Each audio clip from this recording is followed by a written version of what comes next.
Once again, good morning, everyone. Without objection, the chair may declare the committee in recess at any time. Before we begin today's hearing, I want to provide a few important reminders. First, today's open portion is being broadcast live on C-SPAN and streamed on the committee's YouTube channel.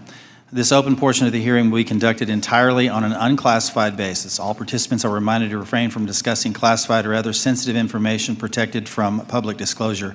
I will adjourn this open session following completion of one round of questions, and we will then move into a closed session where such questions can be asked.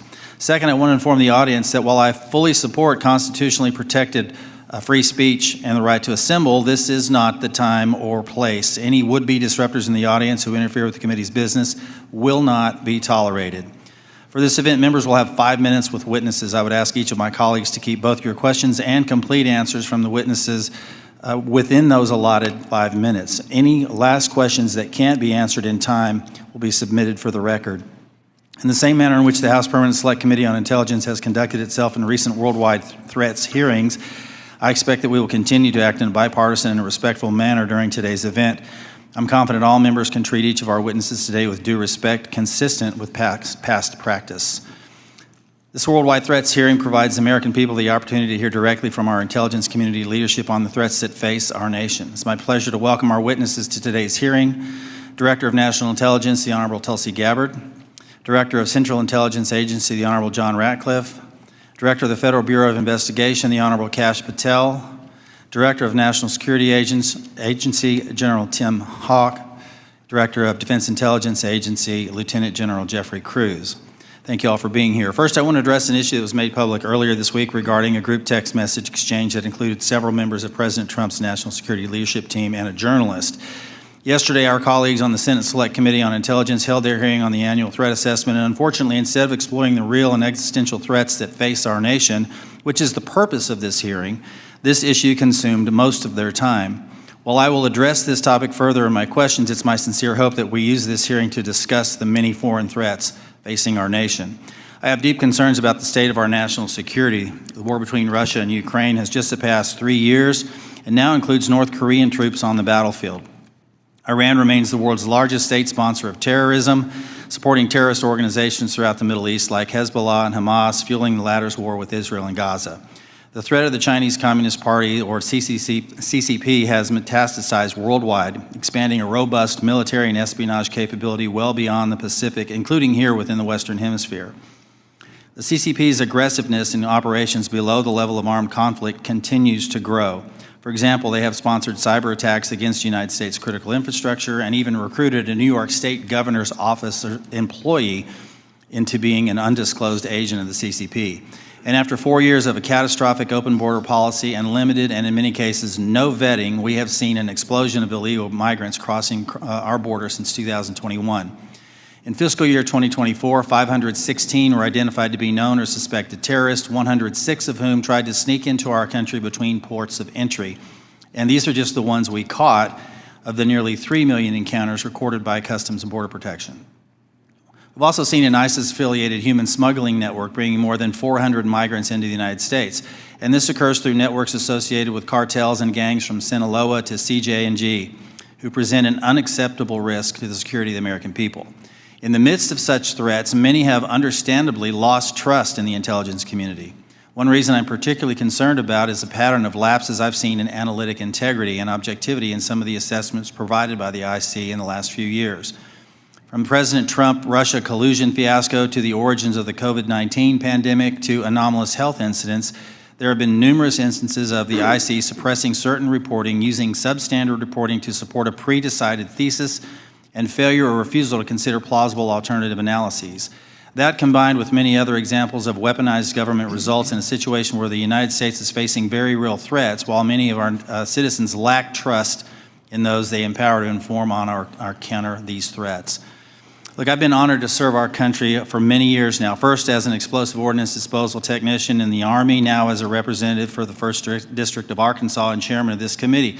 In my time here, I've traveled the world and met with countless IC employees, from everyday Americans doing challenging and often dangerous work of intelligence to agency directors like yourselves.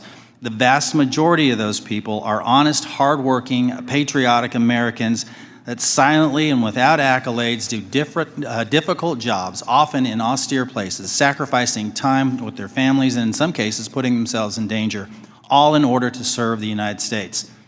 These silent warriors deserve our gratitude and our respect. They do not deserve to have their reputations besmirched by poor leadership. Unfortunately, in recent years, we've seen instances of politicized, self-serving, dishonest leaders sustaining the reputation of our institutions and patriots by abusing the powers and sacred trust given to them by the American people. We have some real work to do. You in your roles as leaders of prestigious organizations and us as members of this committee charged with conducting honest and rigorous oversight must ensure that our institutions work for the American people. Those that don't uphold the stringent standards of integrity that the American people expect and deserve must be held accountable. In the instances where trust is breached, those involved must be held accountable. This will help rebuild the trust between the American people and those that serve them in the intelligence community. Today, we need you to be candid about the threats facing the United States. I have deep concerns that many threats have been downplayed or not taken seriously enough for some time, particularly in the homeland and the Western Hemisphere. I look forward to hearing your assessment. Thank you again to our witnesses for being here today, and with that, I want to yield to the distinguished ranking member, Mr. Himes, for his opening statement. Thank you, Mr. Chairman, and good morning and welcome to our witnesses. As the chairman said, this hearing is an important opportunity for our committee and the American people to hear directly from the senior leadership of the intelligence community about the threats that our nation faces. I read the unclassified report and I found a lot of continuity in the IC's assessment about critical threats to our national security compared to last year's assessment. The IC continues to see threats from our principal adversaries, China, Russia, Iran, and North Korea. I must say, though, that after these last 2 months, I'm worried that the call may be coming from inside the House. This report calls Russia, and I quote, an enduring potential threat to U.S. power, presence, and global interests. But as far as I can tell, we're now on Team Kremlin. We vote with them and against our allies in the United Nations. We humiliate President Zelensky in the Oval Office. The president's chief Russian negotiator, Steve Witkoff, is repeating Russian talking points and participating on a madcap signal chat about an attack on Yemen while inside Russia. USAID is gone, and with it, all American soft power. If I had time, I would ask the generals at this table about what it means to our national security to give up our soft power. We're no longer helping struggling nations in Africa. China, or worse, terrorists, are filling the vacuum. I wonder how many of those African countries will be named in next year's threat assessment. Thanks to DOJ, the men we paid to guard the most vicious ISIS terrorists in the world in Syria walked off the job. Do you think we'll see their names in this document next year? Elon Musk fired the people who maintain our nuclear weapons. Does that feel like a threat to you? Apparently, all of this mayhem is cheered by the President of the United States and by 20-somethings with laptops and nicknames like Big Balls. But I've been doing this for a long time, and I know that Moscow and Beijing and Tehran and Pyongyang cannot believe their luck. Now we come to learn that people in the most dangerous and sensitive jobs on the planet put extremely specific pre-decisional discussions about a military attack on signal, which could be intercepted by the Russians and the Chinese.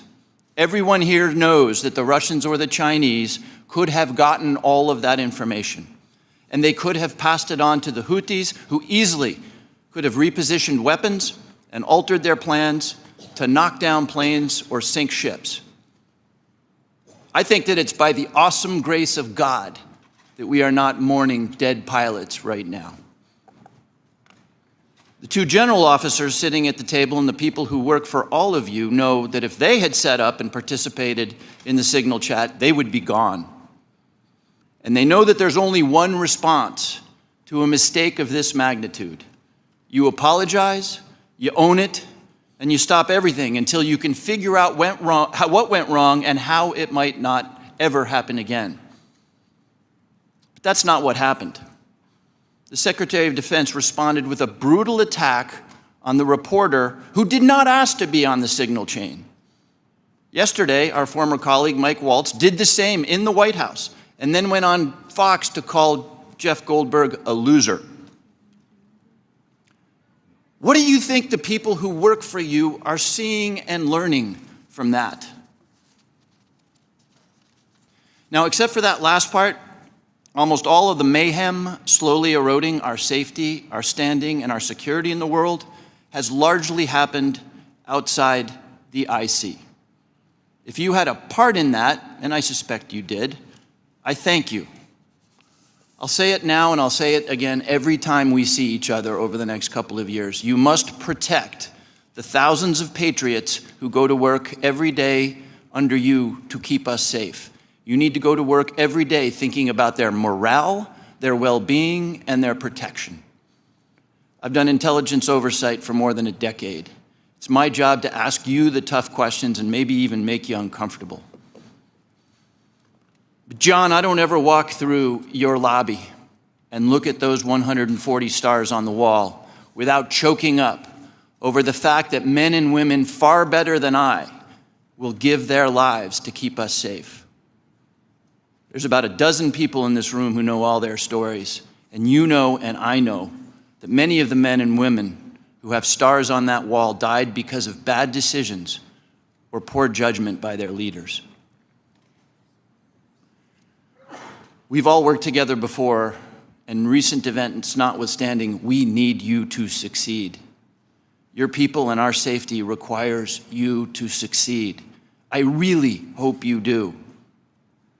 But let me say now that if some overcaffeinated 20-year-old succeeds in firing your linguists, or your mathematicians, or your paramilitary officers, if you shut down some unit because Steve Bannon or Seb Gorka doesn't like it, America will be less safe, and people will get hurt. And I and this committee and history will be very unkind. Yield back, Mr. Chairman. Gentleman yields. Gentleman yields. Now recognize Director Gabbard to make a statement on behalf of the intelligence community. Thank you very much, Chairman Crawford and Ranking Member Himes, members of the committee. Thank you for the opportunity for us to be here to present the 2025 Annual Threat Assessment. I'm joined here by my colleagues from the CIA, DIA, FBI, and NSA.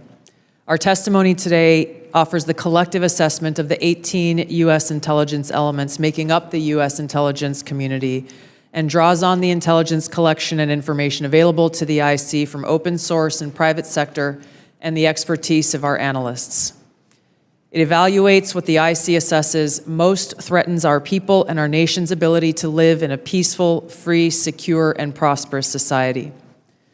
As you know very well, we face an increasingly complex threat environment that is threatening us here at home and our interests abroad. I'll begin by focusing on what most immediately and directly threatens the United States and the well-being of the American people: the non-state criminal groups and terrorists putting American lives and livelihood at risk.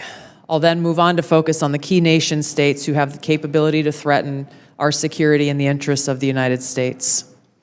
Cartels, gangs, and other transnational criminal organizations in our part of the world are engaging in a wide array of illicit activity, from narcotics trafficking to money laundering, to smuggling of illegal immigrants and human trafficking, which endanger the health, welfare, and safety of everyday Americans. Based on our latest reporting available for the year-long period ending October 2024, cartels were largely responsible for the deaths of more than 54,000 American citizens due to synthetic opioids. Mexico-based transnational criminal organizations are the main suppliers of illicit fentanyl to the U.S. market and are quickly adapting to enforcement and regulatory pressures by using multiple sources and methods to procure precursor chemicals and equipment, primarily from China and India, many of which are dual-use chemicals used in legitimate industries. Independent fentanyl producers are also increasingly fragmenting the drug trade in Mexico. The ready availability of precursor chemicals and ease of making illicit fentanyl have enabled independent actors to increase illicit fentanyl production and smuggling operations in Mexico. Cartels are profiting from human trafficking and have likely facilitated More than 2 million illegal immigrants encountered by law enforcement at the U.S. southwest border in 2024 alone, straining our vital resources and putting the American people at risk. Criminal groups drive much of the unrest and lawlessness in the Western Hemisphere. They also engage in extortion, weapons and human smuggling, and other illicit and dangerous revenue-seeking operations, including kidnapping for ransom, forced labor, and sex trafficking. While some of these key drivers of migrants are expected to persist, heightened U.S. border security enforcement and deportations under the Trump administration are proving to serve as a deterrent for migrants seeking to illegally cross our borders. U.S. Border Patrol apprehensions along the southwest border in January 2025 dropped 85% from the same period in 2024. Transnational Islamist extremists such as ISIS and Al-Qaeda and affiliated jihadi groups continue to pursue, enable, or inspire attacks against the United States and our citizens abroad and within the homeland to advance their ultimate objective of establishing a global Islamist caliphate. This includes heightened efforts to spread their ideology to recruit and radicalize individuals in the U.S. and the West. While the New Year's Day attacker in New Orleans had no known direct contact with ISIS terrorists, he was influenced and radicalized by ISIS ideological propaganda, as one example. Al-Qaeda and its affiliates continue to call for attacks against the United States as they conduct attacks overseas. These jihadist groups have shown their ability to adapt and evolve, including using new technology and tactics to spread their ideology and recruit new followers. A range of non-state cyber criminals are also targeting our economic interests, our critical infrastructure, and advanced commercial capability for extortion, other coercive pursuits, and financial gain. These actors are using a variety of tactics, including phishing, ransomware, and denial of service attacks to disrupt our systems and steal sensitive and lucrative information, using available technologies and taking advantage of U.S. cyber vulnerabilities. Ransomware actors last year, for example, attacked the largest payment processor for U.S. healthcare institutions, and another set of criminal actors conducted cyber attacks against U.S. water utilities. Some of these non-state cyber actors also operate as proxies for or emulate similar activities being carried out by major state actors. The IC sees China, Russia, Iran, and North Korea engaging in activities that could challenge U.S. capabilities and interests, especially related to our security and economy. They are in some cases working together in different areas to target U.S. interests and to protect themselves from U.S. sanctions. At this point, the IC assesses that China is our most capable strategic competitor. Under the leadership of Xi Jinping, the People's Republic of China seeks to position itself as a leading power in the world stage, economically, technologically, and militarily. Beijing is driven in part by a belief that Washington is pursuing a broad effort to contain China's rise and undermine CCP rule. China's most serious domestic challenge is probably China's slowing economy and the potential instability that could occur if socioeconomic grievances lead to large-scale unrest. Growing economic tensions with the United States and other countries could also weigh on China's plans for economic growth and domestic job creation. China's military is fielding advanced capabilities, including hypersonic weapons, stealth aircraft, advanced submarines, stronger space and cyber warfare assets, and a larger arsenal of nuclear weapons. While it appears they would like to develop and maintain positive ties with the United States and the Trump administration to advance its own interests and avoid conflict, China is building its military capability in part to gain an advantage in the event of a military conflict with the United States around the issue of China's efforts towards unification with the Republic of China or Taiwan. Beijing is advancing its cyber capabilities for sophisticated operations aimed at stealing sensitive U.S. government and private sector information and pre-positioning additional asymmetric attack options that may be deployed in a conflict. China's cyber activities have been linked to multiple high-profile breaches, including last year's massive compromise of U.S. telecom infrastructure, commonly referred to as Salt Typhoon. Beijing currently dominates global markets and strategically important supply chains, for example, with the mining and processing of several critical minerals. In December, China imposed an export ban to the United States on gallium, germanium, and antimony, all of which are important to the production of semiconductors and our defense technologies. This was in direct response to U.S. export controls on chips designed to broadly limit PRC access to advanced chips and chip-making equipment. China also aims to compete in other critical global industries, including AI, legacy semiconductor chip production, biomanufacturing and genetic sequencing, and medical and pharmaceutical supply production. Russia's nuclear and conventional military capabilities, along with its demonstrated economic and military resilience, make it a formidable competitor. Moscow has more nuclear weapons than any other nation that could inflict catastrophic damage on the United States and the world in the event of a major war that Russian leaders feared put them and their regime at serious risk. In late 2024, Russia announced updates to its public nuclear doctrine, expanding the conditions under which Russia would consider using nuclear weapons. Russia is building a more modern and survivable nuclear force designed to circumvent U.S. missile defense through reliable retaliatory strike potential.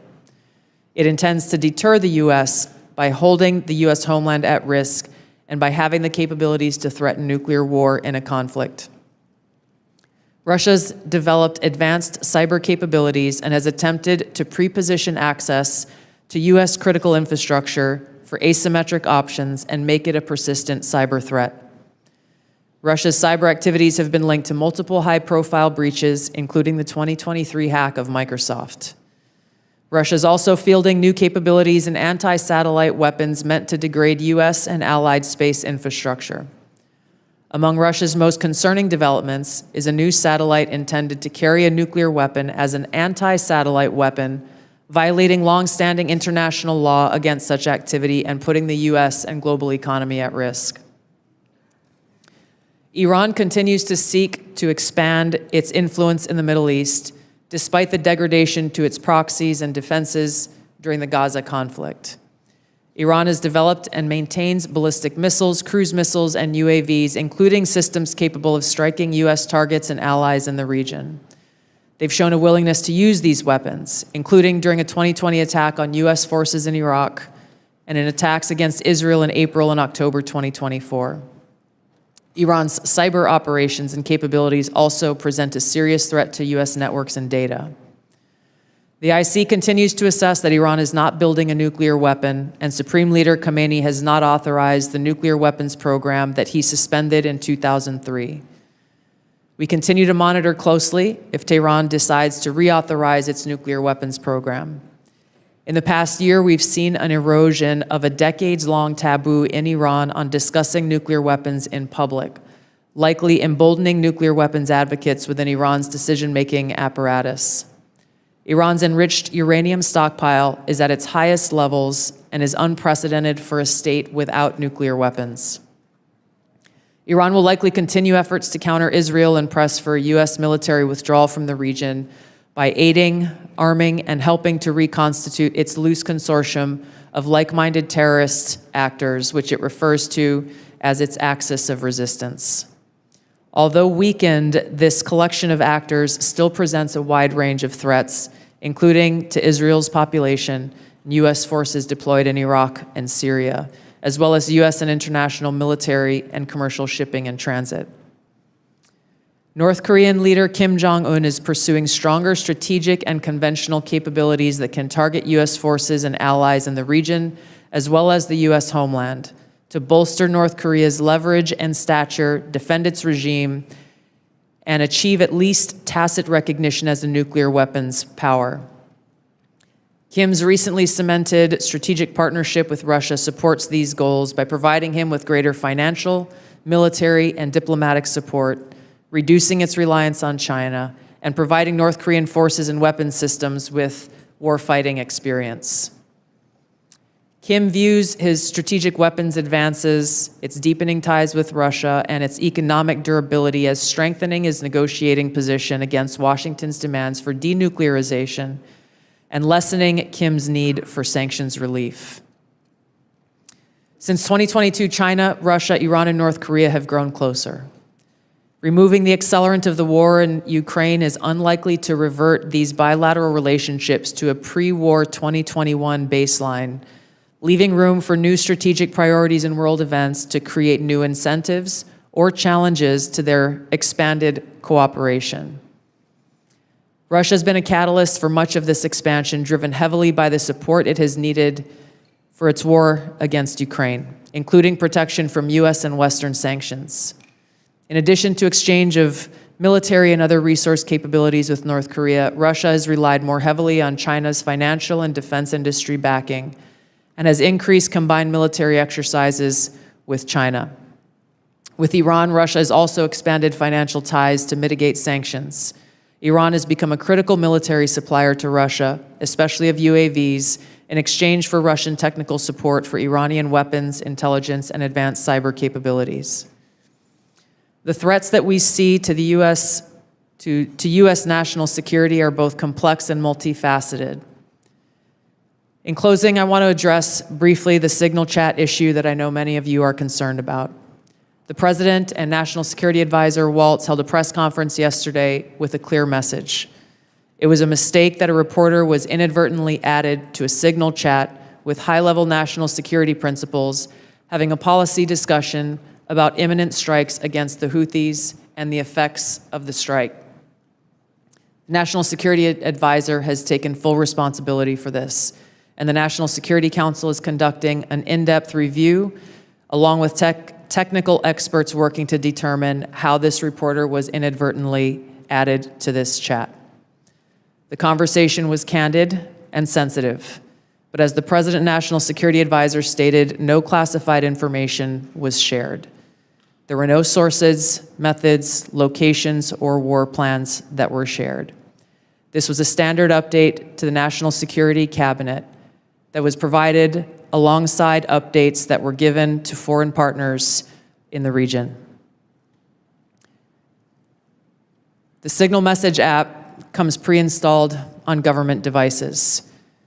In December of 2024, CSS stated, quote, "We strongly urge highly targeted individuals to immediately review and apply best practices provided in the guidance to protect mobile communications, including consistent use of end-to-end encryption." And they named Signal as an app as an example of such an end-to-end encrypted messaging app.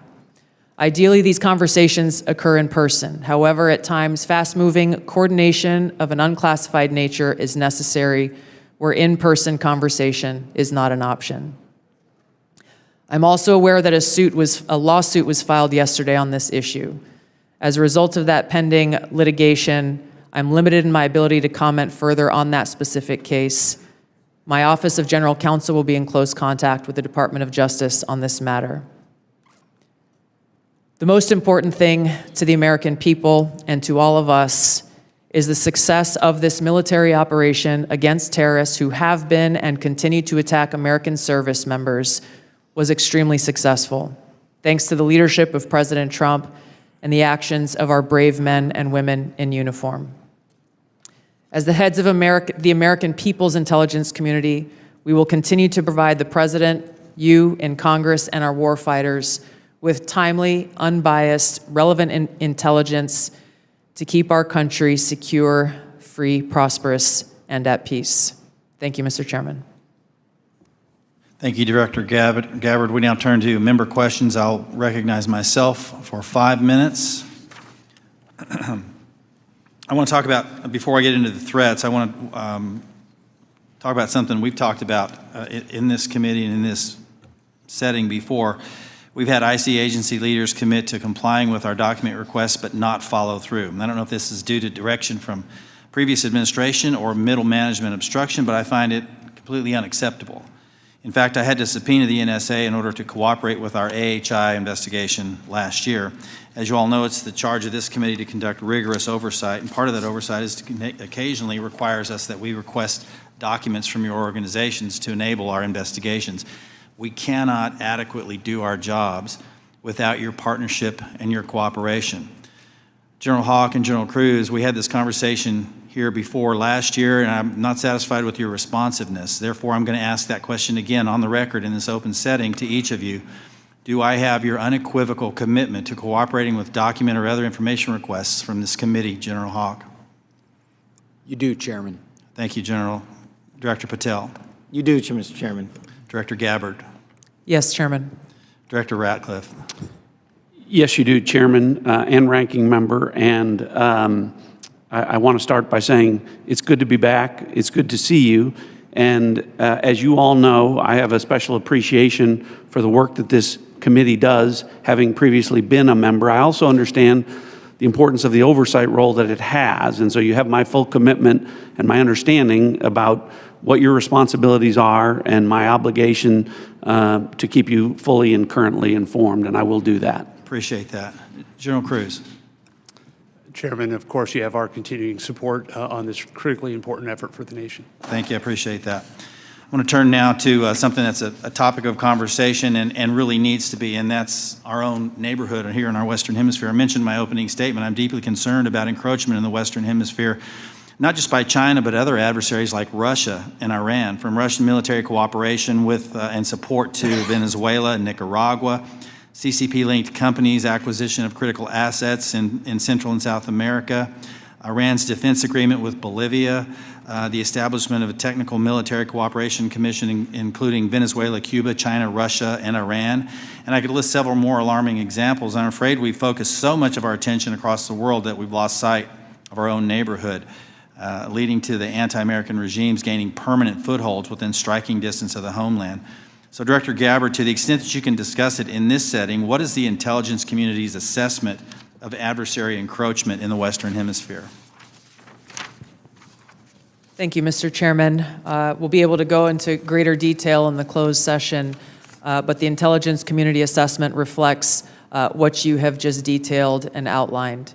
The continued competition, encroachment, and investments that are occurring in the Western Hemisphere have rapidly increased and continue to pose a threat both to our economic interests and to our security. Every day there are new reports of further attempts.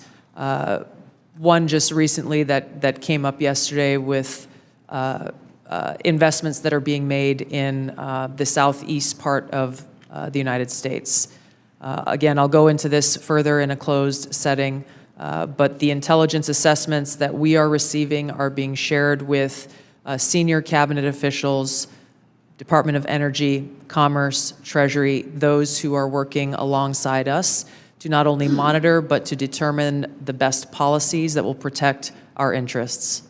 Thank you. I want to turn to Director Patel real quick in the time that I have left. If you can flesh this out for me just a little bit. You indicated something that caught my attention in the proceeding yesterday, and that was your involvement with the Judicial Drug Task Force that you partner with at the state level, and how that has yielded positive results with regard to cartel activity. Can you put a little finer point on that to describe those partnerships in the 53 seconds we have remaining? Yeah, I'll try to be brief. Mr. Chairman, Mr. Vice Chairman, thanks for having us, Ranking Member. My priorities at the FBI have been to partner with state and local law enforcement in ways that we have not done so before, particularly on information sharing, and it's a two-way street. And in order for us to effectuate drug seizures and narcotics interdictions in the 50 states, we treat them as all border states because that's what's happening. We have an American citizen die of a drug overdose every 7 minutes. That is wildly out of control and unacceptable. But the FBI cannot do that mandate and secure the American people from Washington, D.C. So we're putting resources in the field. We are working with our partners at the state and local level. And we are seeing immediate results, as we are seeing in Arkansas, as I outlined yesterday, with hundreds of arrests, thousands of pounds of narcotics seized, dozens of weapons, and multiple indictments. Thank you, Director. I'm going to yield and recognize Ranking Member Himes for 5 minutes. Thank you, Mr. Chairman. If there's something I care as much about as the national security of the United States, it's the powers and prerogatives of this Congress and its oversight duties. So I want to spend a minute or so on yesterday's testimony in front of the Senate and direct these questions in particular to Director Patel and Director Gabbard. Yesterday, Senator Heinrich asked, did this conversation, referring to the signal chat, include information on weapons, packages, targets, or timing? Director Patel, you said not that I'm aware of. Director Gabbard, you said same answer. This morning we learned that the signal chat included the following update, forward-looking update from the Secretary of Defense. Time now, 11:44 Eastern Time. Weather is favorable. Just confirmed with CENTCOM. We are go for mission launch. 12:15 Eastern Time. F-18 launch. First strike package. 13:45 trigger-based F-18 first strike window starts. Target terrorist is at his known location, so should be on time. Also, strike drones launch. MQ-9s. 14:10 more F-18s launch. Second strike package. Do either of the directors want to reflect on their testimony yesterday in the context of what I just read? Sure. One, I was not on that signal chat. Two, I have not reviewed it. And three, as you just indicated, that was made public this morning. But Director, you didn't prior to yesterday's Senate. You were on the signal chat, correct? No. Okay, but did you review the material on the signal chat? No, I wasn't Okay. on it. Director Gabbard? Yes, Ranking Member. My answer yesterday was based on my recollection, or the lack thereof, on the details that were posted there. I was not, and what was shared today reflects the fact that I was not directly involved with that part of the signal chat, and replied at the end reflecting the effects, the very brief effects that the National Security Advisor had shared. So it's your testimony that less than 2 weeks ago, you were on a signal chat that had all of this information about F-18s and MQ-9 Reapers and targets on strike, and you in that 2-week period simply forgot that that was there. That's your testimony? My testimony is I did not recall the exact details of what was included there. That was not your testimony. Your testimony was that you were not aware of anything related to weapons packages, targets, and timing.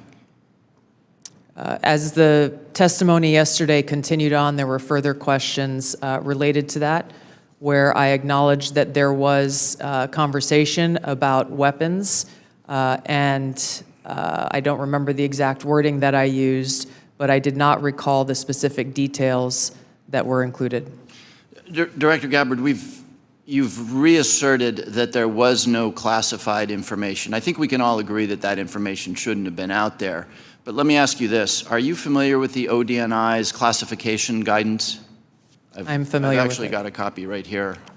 If I read you a part of that guidance, I wonder if you could tell me what the level of classification indicated is. I'm reading from your classification guidance. And the criteria is information providing indication or advance warning that the U.S. or its allies are preparing an attack.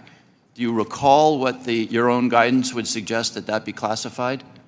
I don't have the specifics in front of me, but it would point to what was shared would fall under the DoD's classification system and the Secretary of Defense's authority. So let me help you, because there's a very clear answer. And what is not. I guess you don't have it, but information providing, this is the ODNI guidance, information providing indication or advance warning that the U.S. or its allies are preparing an attack should be classified as top secret. Do you disagree with that? I don't disagree with that. I just point out that the DoD classification guidance is separate from the ODNI's classification guidance. Do you think it would be materially different? Ultimately, the Secretary of Defense holds the authority to classify or declassify. Do you think it's likely that DoD guidance is materially different from what I just read? I haven't reviewed the DoD guidance, so I can't comment.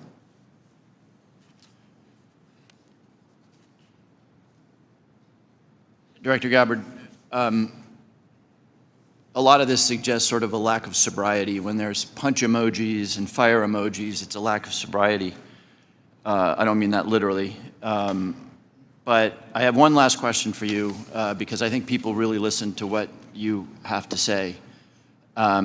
You, on March 15th, as DNI, retweeted a post from Ian Miles Chong, who is listed on RT, that's Russia Today's website, as, quote, a political and cultural commentator who has contributed content to RT since at least 2022.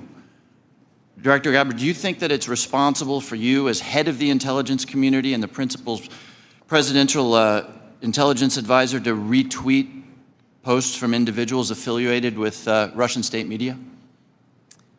That retweet came from my personal account, and I would have to go back to look at the substance of the tweet.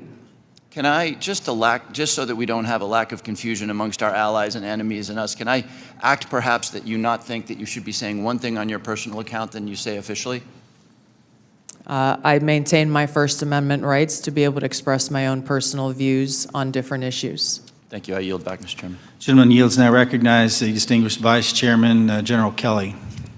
Yeah, I'd now, for the first 30 seconds, Mr. Ratcliffe, or Director Ratcliffe, formerly known as Texas, from this Mississippi guy, I'd like to give you 30 seconds if you have anything to respond to what Ms. Gabbard Director Gabbard, just said. Well, Mississippi, it's good to see you again, and I appreciate the opportunity. You know, there's so much talk about this Atlantic article and about things that were said and that could have happened instead of a focus on what did happen. So my responsibility as CIA director, one of its responsibilities is to kill terrorists. And that's exactly what I did along with President Trump's excellent national security team. That's what we should be focused on. With regard to that article, I also would appreciate the opportunity to relay the fact that yesterday I spent 4 hours answering questions from senators as a result of that article that were intimating that I transmitted classified information because there were hidden messages. Those messages were revealed today and revealed that I did not transmit classified information, and that the reporter, who I don't know, I think intentionally intended it to indicate that. That reporter also indicated that I had released the name of an undercover CIA operative in that signal chat. In fact, I had released the name of my chief of staff, who is not operating undercover. That was deliberately false and misleading, and I appreciate the opportunity to reflect that my answers haven't changed. I used an appropriate channel to communicate sensitive information. It was permissible to do so. I didn't transfer any classified information. And at the end of the day, what is most important is that the mission was a remarkable success, is what everyone should be focused on here, because that's what did happen, not what possibly could have happened. Thank you, Director Ratcliffe. Director Patel, thank you for the great job that you've done. So first of all, your coordination and trying to comply with the letter that was sent last year and the year before asking for the baseball shooting, of which what I got was basically what happened on the field, and I was there, so I don't need to know that, although no one from the FBI ever talked to me about what happened. They talked to people who were not there. But I appreciate your commitment to getting us the full unredacted report, or the redactions are to protect innocent people who are not part of the process, not the people who made decisions to classify that as suicide by cop, as opposed to an assassination attempt of many members of Congress, of which I was one. Thank you for your commitment, Director Patel, because I know that you will give us what we have asked for so that we can put this to rest, Mr. Winstrup, myself, and several others. Can I get your commitment to do that, Director Patel? In fact, I just got an update, Mr. Vice Chairman, from my team. You'll have all of those materials to you and your committee by the close of business today, or at the latest tomorrow morning. And just really quickly, Director Ratcliffe, and I don't want to go over time. I think it's so important for everybody to have their time. Can you tell me the impact that DOJ has had in causing you to fire people you shouldn't have fired, or release people who are instruments of national security no longer there? Tell me if you've had any impact specifically that DOJ has caused you to lose someone who was necessary for national security. Given the fact that as of this date, no one from DOJ has been on the CIA campus, and I've had no direct communication with DOJ other than conversations with Elon Musk at cabinet meetings, I would say the impact is zero. Director Patel? I'm in a similar situation. We do work with DOJ on government efficiencies, but I have not seen any negative impacts at the FBI. Thank you very much. And Director Gabbard, it's good to see you again too. I think we were freshmen together, you and I and Director Ratcliffe, and I'm here and you guys are like there. Have you seen any impact across the whole IC that DOGE has caused things that you can't respond to? Yeah, thank you, Congressman. It's great to see you all again here. The answer is no. Similar with Director Ratcliffe, DOGE has not been at ODNI. The President understands the essential national security mission that we have, and we are going through our own internal assessments to ensure we're achieving the effects in an efficient way that is responsible to the American taxpayer. Yield back, Mr. Chairman. Gentleman yields. Mr. Carson. Thank you, Chairman, to the witnesses, many of whom I've worked with in the past. It appears that this year's report omitted any discussion of transnational concerns like global health security, infectious diseases, and the role of conflict, violence, and political instability play as drivers of migration. Coupled with the administration's cuts to USAID and other international assistance, particularly health and humanitarian assistance, won't these reductions and eliminations increase regional instability and volatility in areas already at high risk for threats? Was the IC consulted at all in the decisions to eliminate such critical funding, and why weren't these risks included in this year's report? Thank you for the question, Congressman.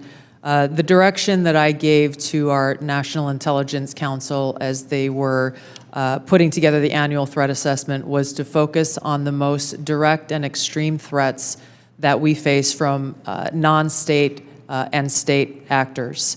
While I acknowledge the factors that you've mentioned create an environment that our operators and intelligence officials need to be aware of, this year's annual threat assessment was really more targeted to focus on the direct threats that we have the ability to affect and impact. Some of those were included here that you mentioned with regard to the effects and impacts of USAID. That assessment has not yet been done, or at least to my knowledge, and was not considered to be included here. Director Patel, this year's assessment, sir, confirms a threat I've worked on for a number of years, domestic extremists, including lone wolves, white nationalists motivated by racial or anti-government grievances, even religious grievances. Mr. Director, a few yes or no questions. Do you, sir, agree that these domestic threats must be addressed as thoroughly as foreign extremists? All threats like that will be treated equally, yes, sir. Is it true, sir, you moved personnel out of the FBI section responsible for countering domestic violent extremists? I don't believe I did that. Is it true, sir, that you've discussed disbanding this section? I don't believe I've done that. Will you pledge today, sir, not to disband this critical section? I will pledge to you today that any personnel matters that are being worked on currently, once finalized, the congressional notification will be published to your committee. Mr. Chairman, I yield back. The gentleman yields. Now recognize the gentleman from Illinois, the former federal prosecutor, Mr. LaHood. Well, thank you, Mr. Chairman. I want to thank all of our witnesses today for your service to our country. And I want to focus my questions this morning on FISA Section 702. And Director Ratcliffe, welcome back to the committee. In your confirmation hearing before the Senate, you were asked extensively about FISA and Section 702, and I think laid out a compelling narrative on how, as you described it, quote, how indispensable it is to national security. And you were also asked about a warrant requirement on Section 702. And your answer to that was, quote, on whether a warrant makes sense on 702, your quote was, the answer is no. We're talking about national security issues where sometimes minutes matter in the ability to disrupt or interdict the bad actors or to act upon the intelligence that you can gain from that, unquote. Director, I wanted to ask you, is that still your belief today regarding the warrant requirement? Congressman, it absolutely is. You've accurately reflected my prior testimony. It is also my testimony that 702 is indispensable to our intelligence picture, and the loss of it would be catastrophic to CIA. And the reason that I say that from this position is Not only is 50% of all of our critical analysis provided to the President as Commander-in-Chief in the President's Daily Brief 702 derived, 70% of CIA's success with regard to advanced weapons counterproliferation is the result of 702 collected information. And finally, 90% of CIA's successful interdictions with regard to synthetic drugs like fentanyl are the result of 702 collection. It's absolutely indispensable to the work that CIA does, and I'm glad that you gave me the opportunity to reflect that to this committee. Thank you, Director. And just to ask a follow-up on that, as you know, in the House last year when we had our FISA reform and Section 702 reform measures put in place, you know, we had a debate, robust debate on the House floor regarding the warrant requirement. It was a very, very close vote, 212 to 212. Director Ratcliffe, what can you tell our members to alleviate and reassure them on, again, the harm that a warrant requirement would do to 702?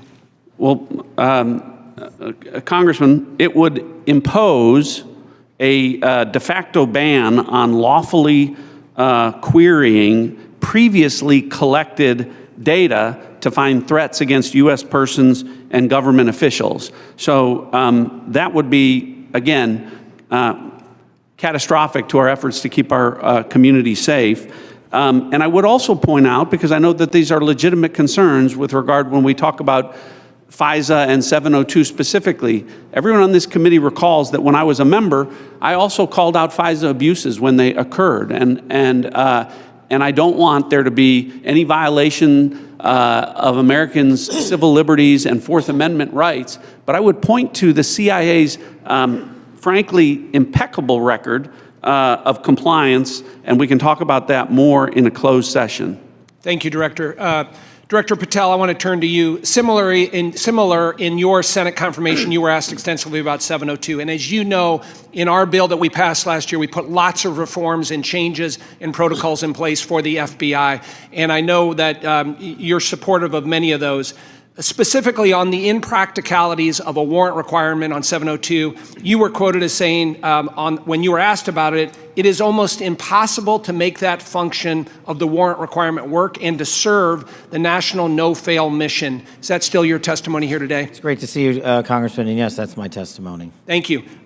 As you know, the reforms that we put in place were significant, requiring the FBI personnel to get a supervisor or attorney approval to conduct U.S. person inquiries, requiring high-level approvals up to the FBI deputy director level before certain queries are conducted on U.S. elected or appointed officials, candidates, or media personnel, requiring the Department of Justice to audit all U.S. person queries performed by the FBI within 6 months of each, of 6 months of each query, reducing the number of FBI personnel who have the ability to query. Can you talk about the current implementation of those reforms and how that's going, Director Patel? Absolutely. With probably the most recent one, in terms of 702 query reviews, we only have about 200 left when it comes to U.S. persons, and we will promulgate those findings to you. But as of today, of all the U.S. persons queried in the 702 databases, there's only been one instance of negligent conduct. We have already implemented limited access to those who actually know how to use the FISA process in 702, and we have implemented a direct reporting structure to the Office of Director and the Deputy Director to make sure that anyone, whether it's intentional or unintentional, abuses the 702 query system is brought to our attention immediately, and we will take that on for action directly. And in terms of piggybacking off Director Ratcliffe's, the public defender in me realizes the importance of constitutional due process more than anyone. The staffer in me from the House Intelligence Committee may be the only person who has worked more on FISA reform and exposing FISA abuse in modern congressional history. And the terrorism prosecutor in me and the JSOC civilian in me tells me that we cannot do away with 702 or FISA Title I and Title III, but we can work with you and your committee to make it better. I don't know all those ideas. I don't have all those answers, but you have my commitment that we will use it appropriately going forward. Thank you, Director. I yield back. Gentleman yields. Mr. Castro. Thank you, Chairman. Tulsi, you and I came into the Congress together in 2013. And Kash, you and I was serving on the Intelligence Committee when you worked on the Intelligence Committee. And John, you and I are both from Texas, and we both served together on the Intelligence Committee.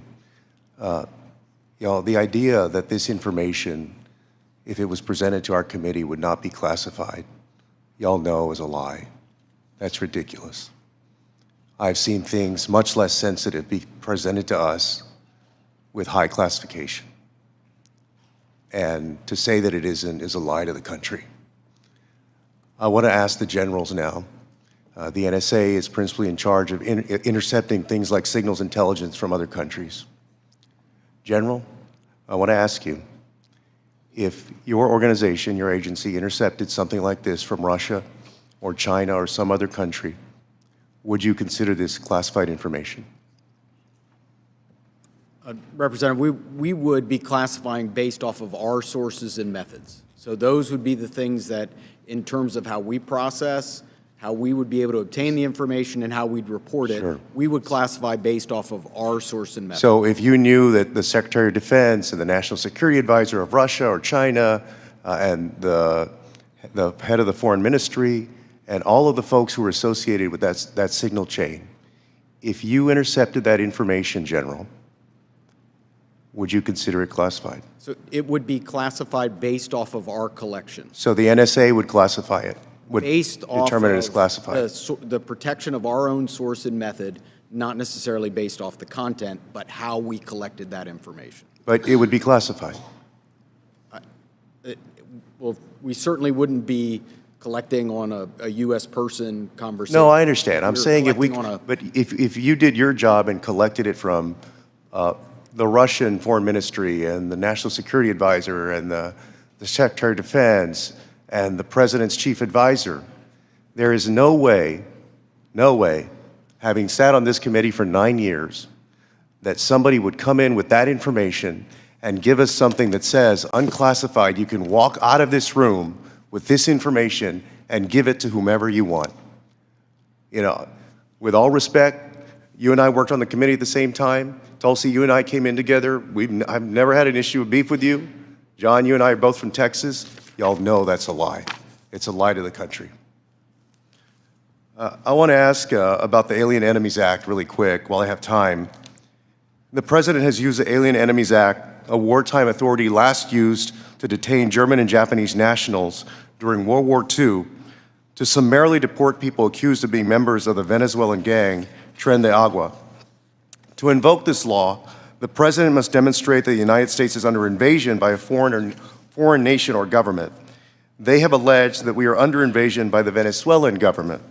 The idea that we are at war with Venezuela would come as a surprise to most Americans. The unclassified version of the annual threat assessment the intelligence community just released makes no mention of any invasion or war that we are fighting with the nation of Venezuela. You would think our nation being at war would merit at least a small reference in this threat assessment. And Director Ratcliffe, does the intelligence community assess that we are currently at war or being invaded by the nation of Venezuela? We have no assessment that says that. Thank you. In invoking the law, the President alleged that Tren de Agua is, quote, undertaking hostile actions against the U.S. at the direction, clandestine or otherwise, of the Maduro regime in Venezuela. Director Gabbard, does the intelligence community assess that the Venezuelan government is directing Tren de Agua's hostile actions against the United States? There are varied assessments that came from different intelligence community elements. I'll defer to Director Patel to speak specifically to the FBI assessment. But let me ask you, so you're saying there are conflicting assessments that have come from the IC? That's correct. Okay, thank you. We'll take it up in closed session. All right. You know, your threat assessment makes issue of, highlights fentanyl trafficking as a top threat to the United States, yet support for law enforcement cooperation with Mexico has been put on hold, and there's been a threat of invasion to Mexico by the United States. You assess that Russia's advanced cyber capabilities make it a persistent counterintelligence cyber threat, yet the administration shut down the unit at the Cybersecurity Infrastructure Agency tasked with stopping Russian cyber attacks. There are so many other ways that the actions of this administration have contradicted this threat assessment, and the administration is making the world and the United States more dangerous. I yield back. The gentleman yields.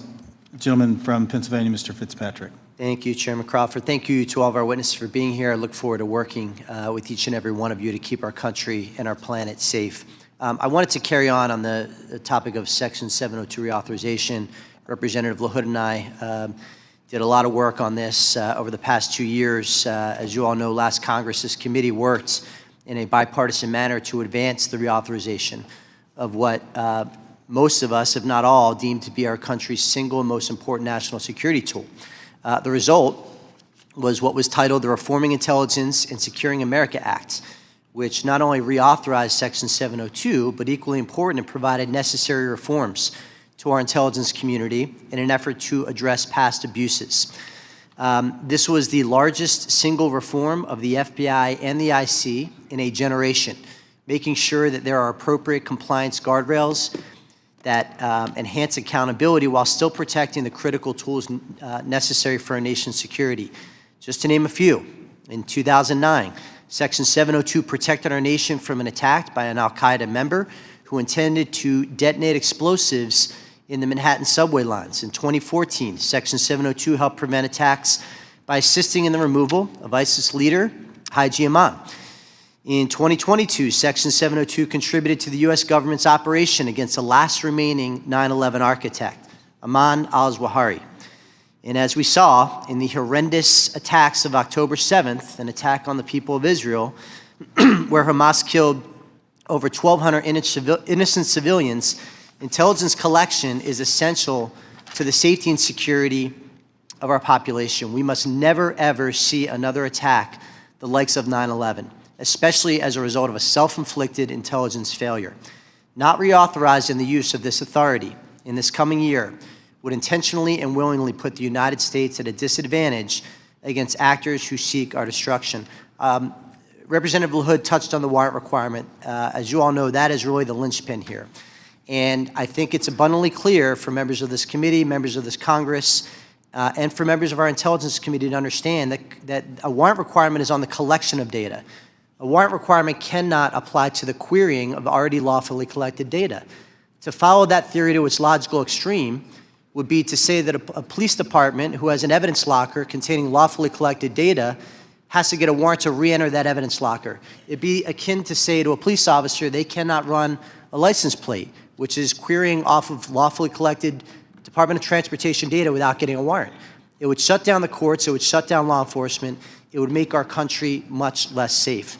So I want to ask Director Patel, Director Ratcliffe, I want to yield the floor to you as we will be working with all of you, particularly your two agencies on reauthorization, to share your thoughts.